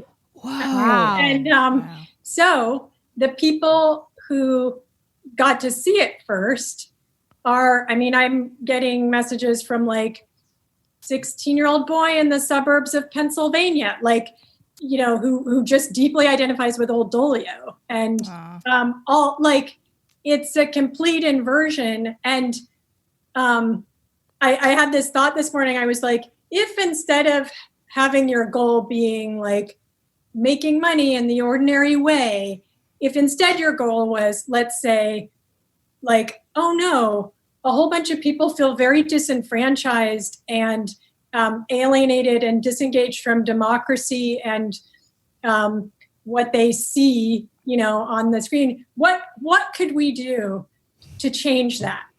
I know. Let's reverse who gets to see things first so that they own it. That's awesome. And they decide if it's good or not, or relevant or not, you know? So that's like that scale. Then on a more personal scale, so opening night, what would happen for me, or you know, the night before opening night, I guess, is there'd be the premiere, and then there'd be like a party at the Chateau Marmont, which is this, you know, fancy hotel. We call it the Chateau. And just to be extra annoying. I would have been there. I would have eaten those chatty rice balls. Chatty. And I know just how I would have felt. I would have like hugged a million people and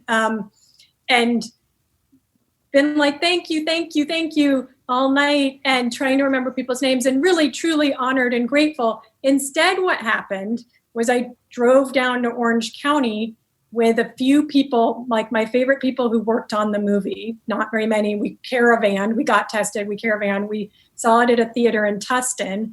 And then we went and sat on the beach in the moonlight and had a picnic and just went around and talked about the movie. And like, we're all such nerds because we made it, you know? So like, everyone worked on it at a different part and they hadn't met each other. And you know, I was like kind of in love with some of them and they'd never met. And I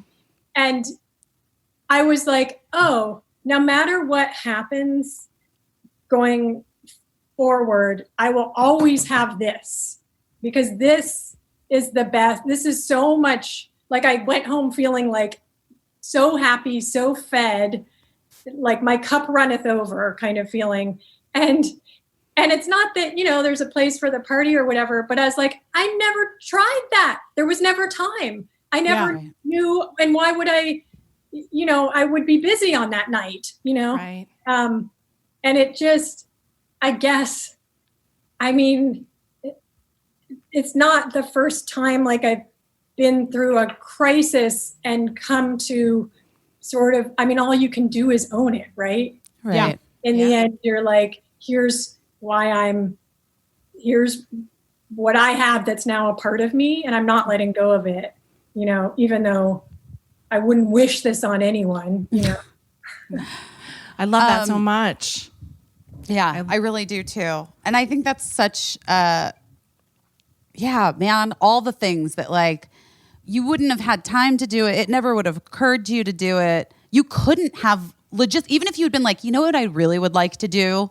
I'd really like to do this. It wouldn't have been possible because everybody would be like, well, that's great, but you actually have to fly to New York. Right. And, You'd like have it would have to been go through the motions of what you're supposed to do. Yeah. And also there's kind of a feeling normally of like, I'm already getting so much and taking too much and taking my toll on everyone around me.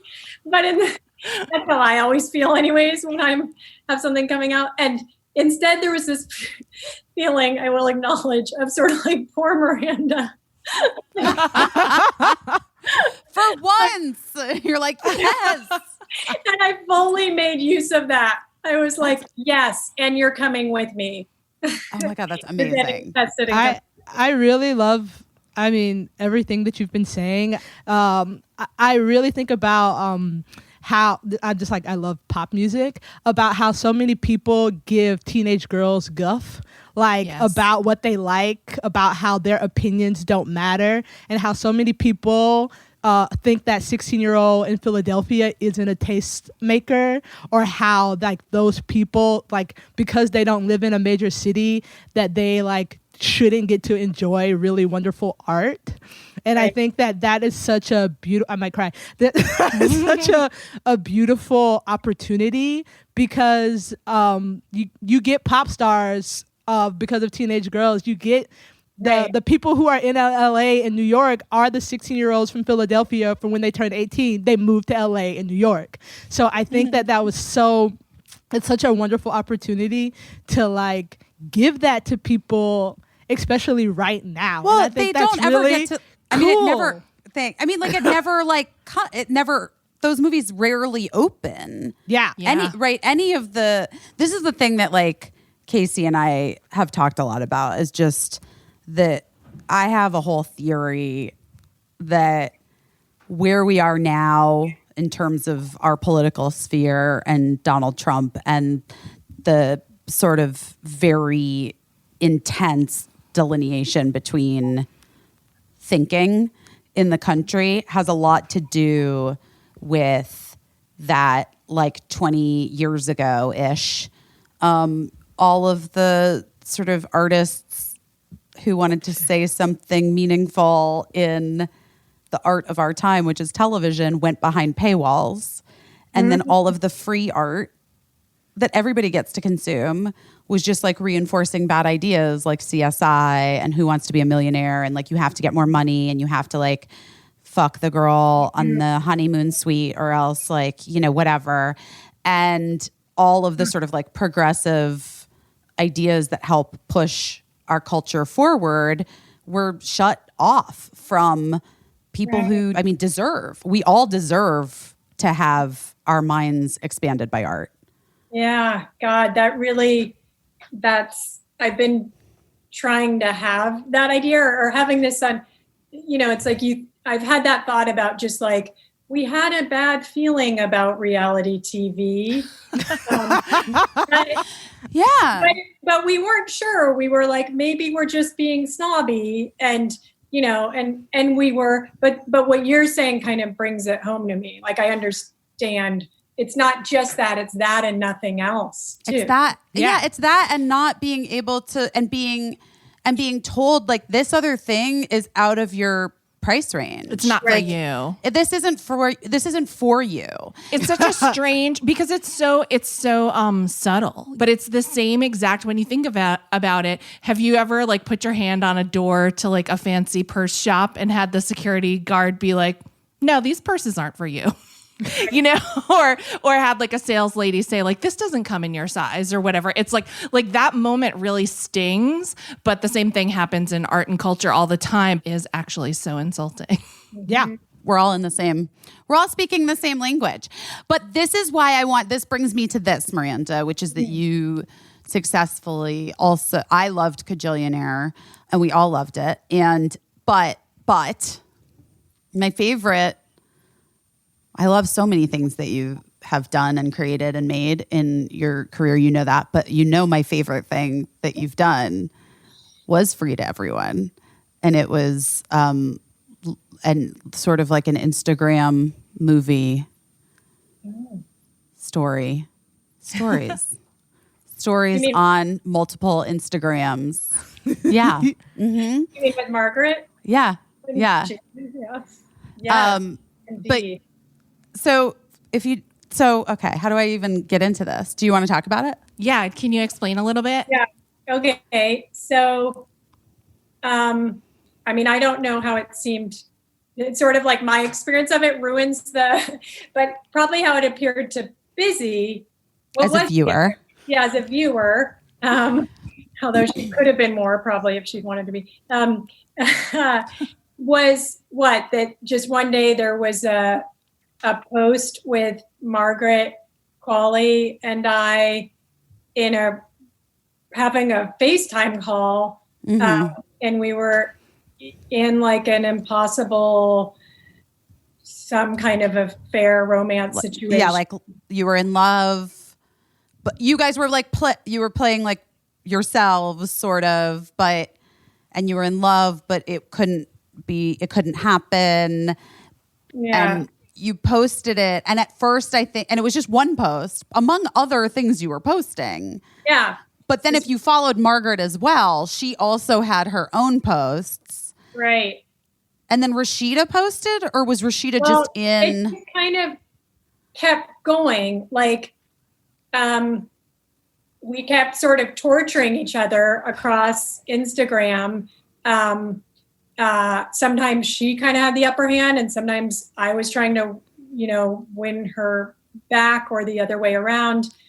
She went to Paris Fashion Week and was kind of seemed to be getting over me, and was with Rashida. And meanwhile, I was like back at home in LA, and Jaden Smith started following. He got in on it. That's where I joined. Yeah. I mean, there's two versions of this. There's the story for the public, and then there's like the backstory, and I don't know which one to tell right now. But Jaden Smith offered some advice, which was this ritual for impossible love called a Hazion circle. And I was like, I got to get her back and get her into the circle of pennies, Busy. But she was kind of like, getting over it, which is I just wanted to die. And I tried to call her back by enlisting Sharon Van Etten to write a song, right? A song to bring her back. And then in the end, we did the ritual with that song playing, and it's so good. and then I sent you, I don't remember if it was DM. I think it was, I did it wrong. I sent you like a thing, and I was like sobbing hysterically because I just couldn't take it. Was so, it was so moving and so incredible and so beautiful. And I just like loved it so deeply and related so intensely. And then you were kind like, of a touchstone, Busy, honestly. Like, really? No, really. There were many times where I would post and I'd be like, oh shit, I don't know, and then like if Busy got it and always had just the right reaction, I'd be like, I can let go. Like, I'm so glad. Yeah. Really. I wish more people would sort of try to expand and use these things in different ways and make things more available to everyone. How did people react to that's what I'm curious about. Like, I know Busy got it and loved it, and she was like telling me, like schooling me on it. How did other people react? It was pretty, it was a real ride. Like, people were, fighting it out in the comments. Like, really fighting it out. Yeah. There were fewer comments than you would think about, like, is this real? And more about like, what should I do? Or was I fucking with her? Or was she fucking with me? Like, in the relationship, or like giving advice, or, I love that. I love that. Really feeling like they were left hanging. And I got like an increasing sense, like, whoa, this is quite a lot of people on this journey. And I mean, it's not. We needed it. If you're interested. What? I said we needed it. And for me, I mean, as you're saying, Busy, like I'm not a purist about the medium of film because, like, I work in all these other mediums, anyways, and I think of it as this very new medium that was made in this particular way by men and very like not really like other art forms, in that it was like it's so expensive that it was already this commodity. And but so my sense is that it will change. Like the very idea of what a movie is will utterly be transformed by the technology, and is already. And like I consider the piece with Margaret a movie. It's like me too. Yeah, but and porous in this way. But I think it's to me it's not like less valid as art than Kajillionaire. You know, it's like different things were possible because of what was available to the medium, and different kinds of people will be able to tell different kinds of stories. And like I welcome that. It's not like the history of film is some sacred, perfect thing at all. Yeah. Right. I love that every day somebody makes a short movie story on like TikTok and is able to convey so many cool things on an app. Like there was a TikTok recently, I don't know if you guys seen it, but it was like a young paleontologist, and the joke is basically like, did you make the dinosaur? God says, did you make the dinosaurs meteor? And then the angel goes, you said meteor, right? Make the dinosaurs a meteor. And then he was like, no, meteor. And she starts crying, and it's like 10 seconds. And it's like, oh, the things that you can do with a medium when you don't have to be restricted, when you are just creating things for fun. Honestly, the only people who don't like that are like people whose entire power is invested. Yes, in absolutely. This continuing to seem mysterious and impossible and inaccessible, you know, and it's like, well, if this thing that anyone can do is more interesting than what I'm doing as a, you know, very expensive filmmaker, then who am I? You know, like it's right. Yeah. And They love to try to make you think it's brain surgery, right? Yeah. And it's not like whatever. I think there's room for all of it, you know, but it will change. There will be some loss, you know, as new things come in. And yeah. Do you feel like people are still tuning in and hoping that they see more of that from you? Are they still believing it? Or the funny thing is, Margaret, should I tell you a little backstory? Yes, Yes, please. So Margaret and I, we met at this party, and actually just to dish, we met each other. We were excited to meet, and I was showing her something. I was actually showing her something that had to do with telling her a story about Deborah Winger, and I walked her across the room really quickly, and we ran into someone very rudely, and that person turned around, and it was Taylor Swift. Oh my God. This is not my usual, you know, in here, you know. But and Taylor was like, OMG, Margaret, I've wanted to meet. We have, you know, you just broke up with Pete and my friend, and, you know, blah, blah, blah.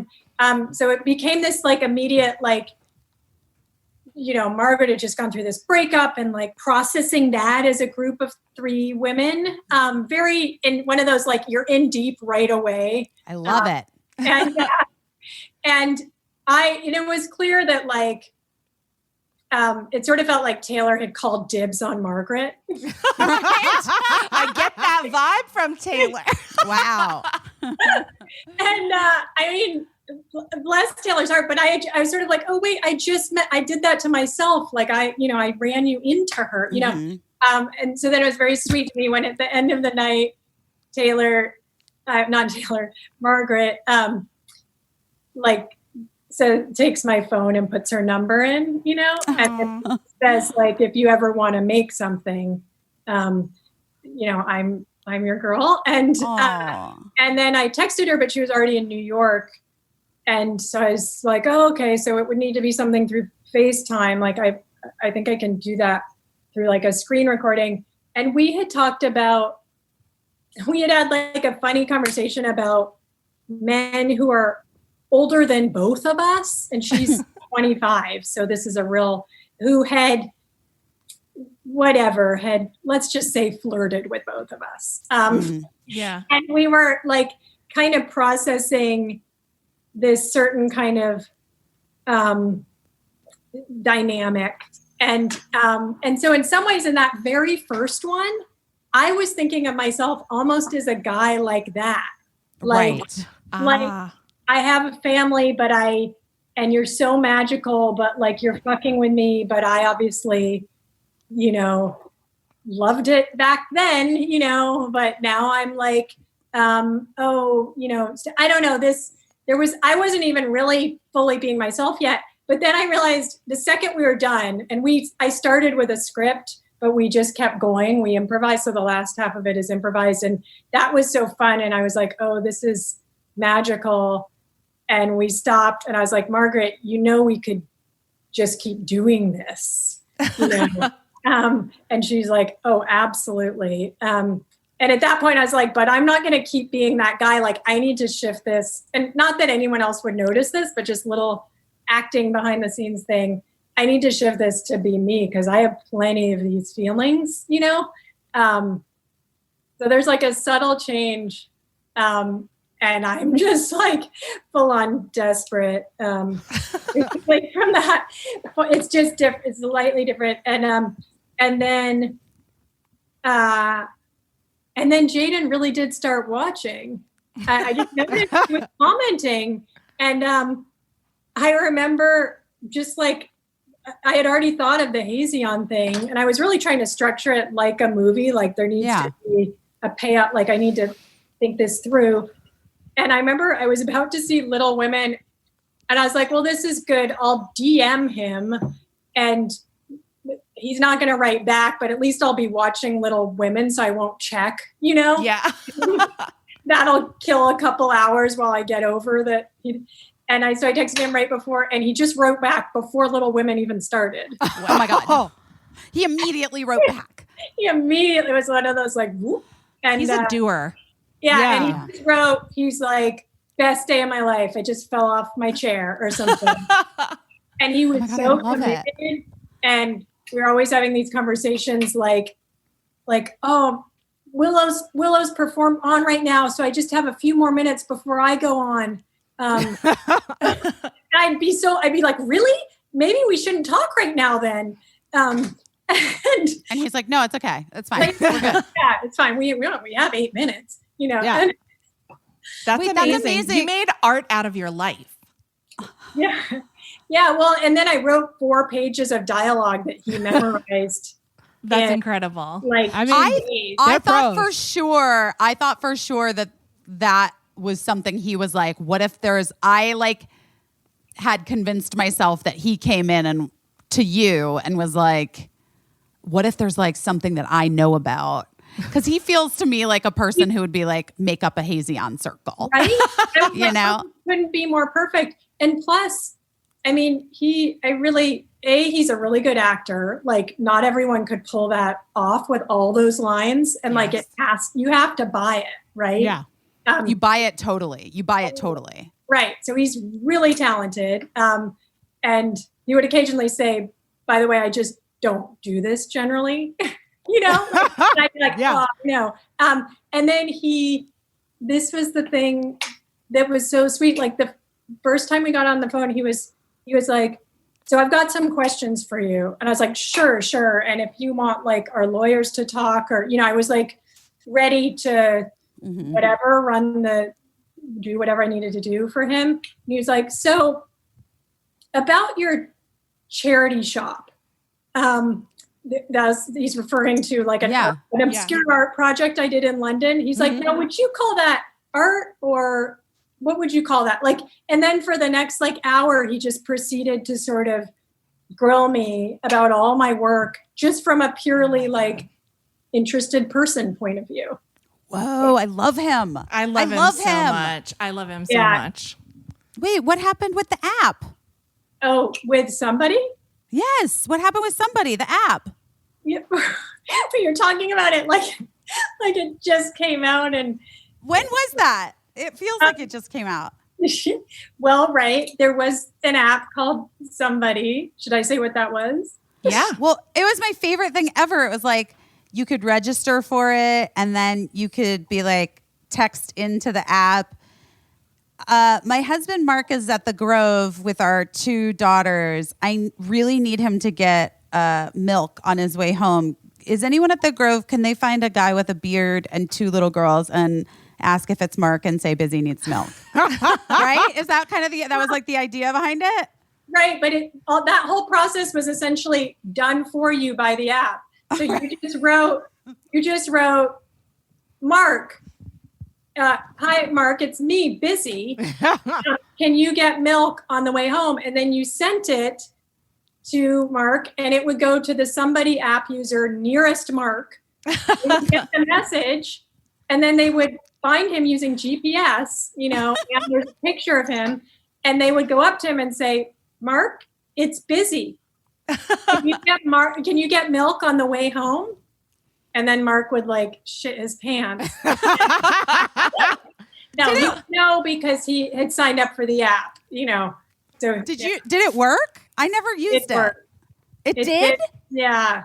It was so crazy. I mean, it worked in major cities because there were enough users, and there were only enough users because of like the crazy thing was I sort of waited to do this till I had like a big friendly company, which ended up being Miu Miu Prada. And because I made a movie for them, and then I was kind of about this fictional app. And then I was like, and you need to make the app too. Let's do it. And they're crazy. They're like Italian intense. They're like, yes. I love that. And because it's them, they on like the day the app started, just took out a giant New York Times banner ad on the front page, like sort of theoretically to advertise the short Miu Miu film I just made. But what it did was it meant that enough users downloaded all at once, Oh my gosh. And which is like who could afford that, Yeah. That's incredible. And so it got this big boost at the beginning, and it was quite fun, quite quasi legal, safe, like yeah. All kinds of weird things happened because it sort of but it stayed. I remember because the messages would sort of float, and there was a floating message for a while that said, this was clearly made by a, quote, nice white lady and will lead to much confusion. And which wasn't wrong. Like there was. That is very funny to me. The opposite of a tricky white lady is a nice white lady, but both can be evil. Both can bring you down. You didn't get anybody maced, at least. No, I think it worked out. I love that. I didn't have any idea the origin of the Somebody app, but I like always loved it. I was too chicken to try it myself, but I did love it. So now that Kajillionaire is out, it's out. Kajillionaire is available streaming everywhere. And I'm so glad that you were able to find some bits of light in the weirdness of the disappointment of not having what was expected. But you've already done that, so now you got to do it this way. Yeah, I know, it's true. This way was different. Yeah, I mean, this way was different. It was different. But some beauty came out of it. So now is it just homeschooling, and are you going to write a book? Yes, exactly. Yeah. Are you like, sorry, I'm asking you logistical questions, but I just am very curious about people's different processes. Are you a person who commits to a certain amount of time of writing per day, or do you let it all show up, and when it shows up, you fucking go. And then when it's gone, you're like, well, I guess I'm just going to go to the Grove. No, I just commit. I know I have my hours to work, and it's the most important part of the day. And I, put my phone in my locked timer box, and which I can show you. Anyways, and it's some days it's just I'm just dumb and nothing comes, and it's definitely like a practice of being gentle with myself so I don't just get more and more depressed. But eventually, and in fits and starts, it kind of accrues and becomes something. But it's not like I'm just having fun and jotting stuff down. And Are you really hard on yourself? I mean, I'm more hard on myself just for not writing the actual. Once I've started, I'm not too judgmental to like get the words out. Mm-hmm. But it's if I like during this time of promotion, I keep saying to my friends, and I'm not writing at all, needless to say, and friends plural. There's really just one friend. She said, and she says, "Are you kidding me? Like I don't know how you're." But I feel very, very bad. Yeah. Very bad and very guilty. I really don't want to skip over what you said, like as a writer and as an artist myself, to be gentle with yourself is so really, really important, but also really, really hard. It's a learned skill. It's really special and important for someone who is as busy as you to say that, because I think people really think that people who are making the art that we love and admire are just like inside having the best time writing movies, not feeling all of the feelings that everyone else is, because your favorite artist is a person. And be gentle with yourself, I think, is something that cannot be ignored. I mean, not even if you're making art, but just if you are a construction worker and you dig holes all day, like no matter what you do. There's no one listening to our podcast that's a construction worker. I'm just going to say it. I don't know. We don't know. I think you might be surprised. All right. I'm just saying. Okay, guys. Oh, Miranda, I love you so much. I'm so happy to see your face, and I was so happy to watch your movie, and it made me cry. And also, I was like, just mesmerized by it, and everyone's so fantastic, and your directing, everything's so good. I loved it. I really loved it. And I hope you do more stuff on Instagram too, for what that's worth. I think it's really I don't know. I think it's really special. And I can't wait to read the novel in 3 years. 3 years. Pandemic, yeah. Well, I love you very much, and I like you. Thanks. I like you too. Yeah, I really do. Congratulations, Miranda. Thanks for coming. Congratulations on the movie. Yeah, everybody check out Kajillionaire wherever you stream things. Thank you so much. Congratulations, Miranda July. Yeah. Bye. Bye. Miranda July's Kajillionaire will be available in the home as a premium video on demand offering beginning Friday, October 16th for a 48-hour rental period. Get on it. Guys, it's such a beautiful film. Yeah, I really enjoyed it. I really enjoyed it. I laughed. I cried. Ha, ha, ha. It's cry. The whole gambit of emotions to be had, and you For sure. And guys, I just do love Evan Rachel Wood. Yeah. And Gina Rodriguez is so good in it. And all of them. Okay. Everybody. Guys, let's get to a letter. This has gone long a little bit, but I appreciate everybody. Okay. Here's a listener question. Hi, Busy, Caissie and Shantira. First off, oh my gosh, I love your podcast. It is literally getting me through 2020. Thank you. So I'm having a rough time. Before the pandemic started, I had a job I loved with coworkers and friends I loved. And I had just been told by my boss that they were planning to promote me within the next few months. I had just decided to move to my dream apartment downtown. It was gorgeous. So I could live closer to my best friends and basically live friends in real life. The only bummer was I wasn't a huge fan of the city I was living in, but it was fine. Everything was great. In March, at a doctor visit, he commented that my grandparents might not survive the pandemic. I was 2,000 miles away and I hadn't seen them in 2 years. I panicked. I literally threw some clothes into suitcases and left to see them, assuming I'd be home before summer started. Well, you can guess what happened. I didn't want to leave while things were dangerous. My job needed someone local. I had to quit. A couple of friends packed my stuff and moved it into storage so I wouldn't have to come back and officially move until travel was safe. We never got to say goodbyes, and most of my friends who I thought were besties immediately ghosted me. Here's my question. I can't stop trying to decide what to do when the pandemic is over. I hated that city, but I loved my friends. Do I move back to where I was to be close to a couple besties or a new city?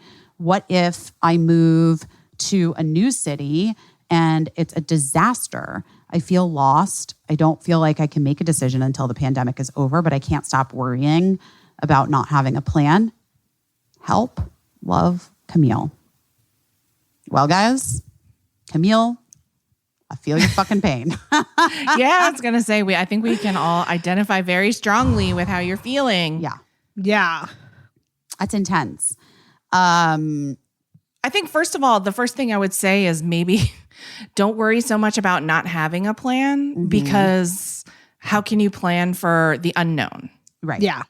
This is something that really caught us all off guard. Right. The whole world, like, girl, the whole world got caught off guard. So don't feel like you were unprepared for something that the entire planet was not prepared for. The other thing that I do think bears mentioning, what's the word? Mm-hmm. Is that right? I think that's right. Sure. Yeah, that feels right. Is that when you say like friends that immediately ghosted me, I think that in this moment, we need to like give everyone breaks in terms of communication or non-communication or whatever. Okay, case in point. I have never in my life not returned a text message. Never in my life. Like, I love a text. I love returning them. I love getting back to people in that way. I have currently have 205 unread text messages on my cell phone since the pandemic started. I like shut down in such an intense way that like I didn't even look at things. I would see people who I know and love reaching out and I would be like, okay, I can't respond to that right now. I'll respond when I feel like I have something I can say. You know what I mean? Like, and maybe, I don't know. That was just where I went. Like, I just went like, I don't know what to say, so I'm just going to wait until I have something good to say. And then I never had anything good to say, and now I have 205 text messages. And only 200 are from Joe Biden.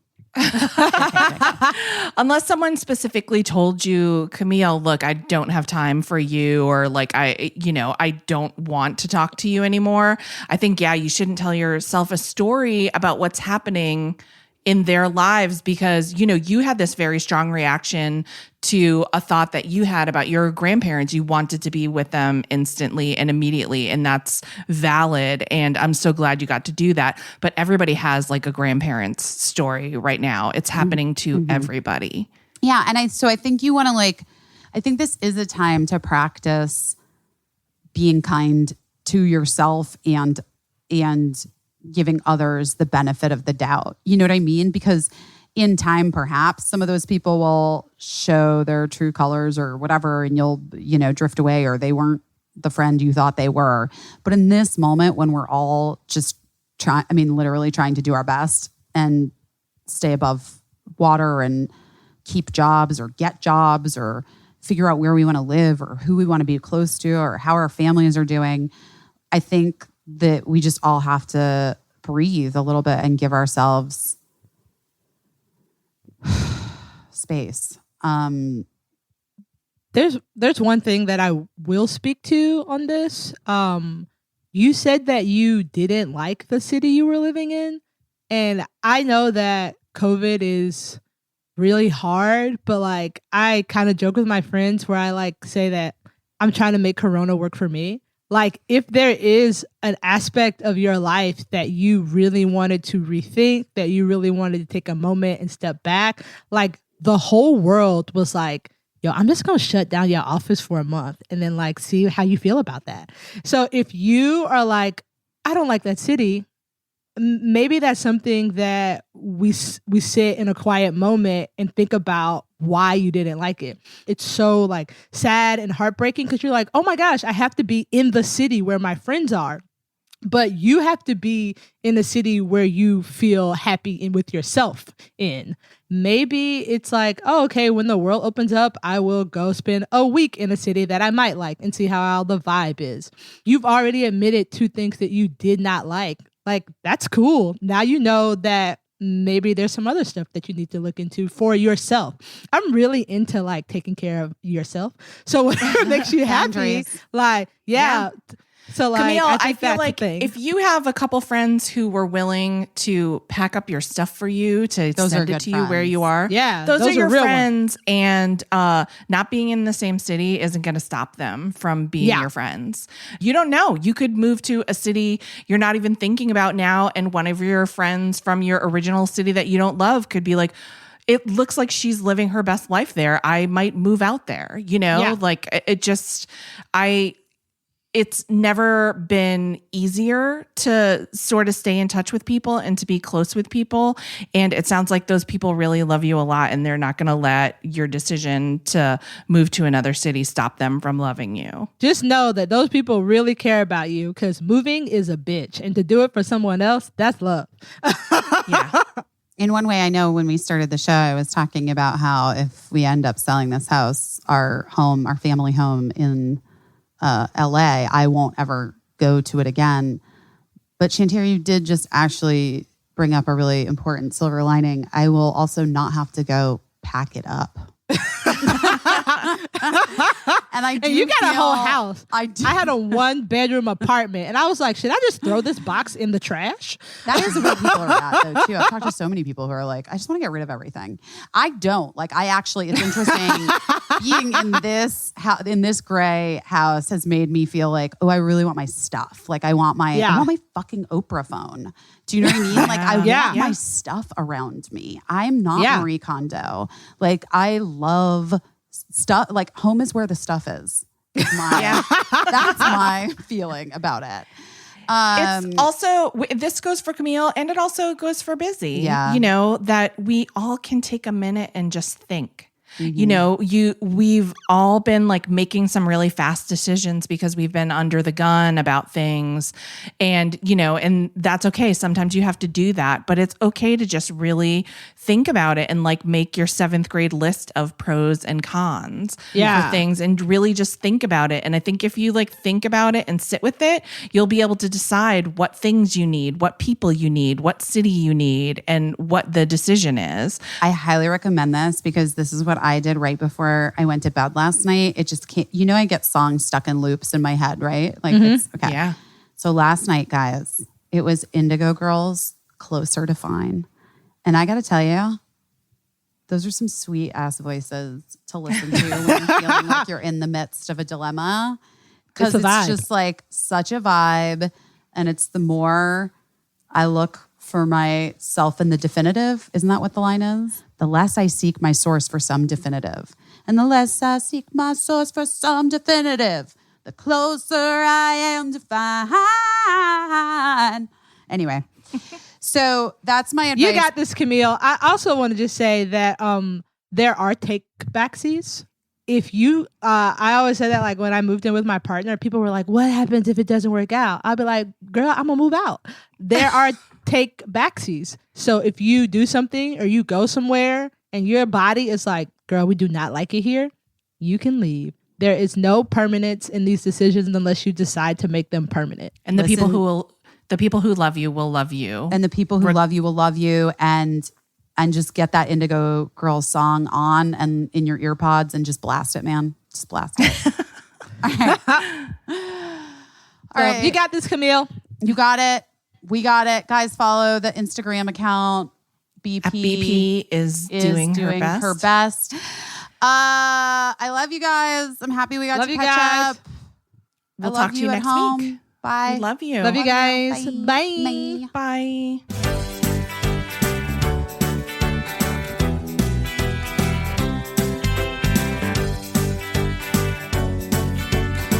I don't know what I'm doing, but I'm doing my best.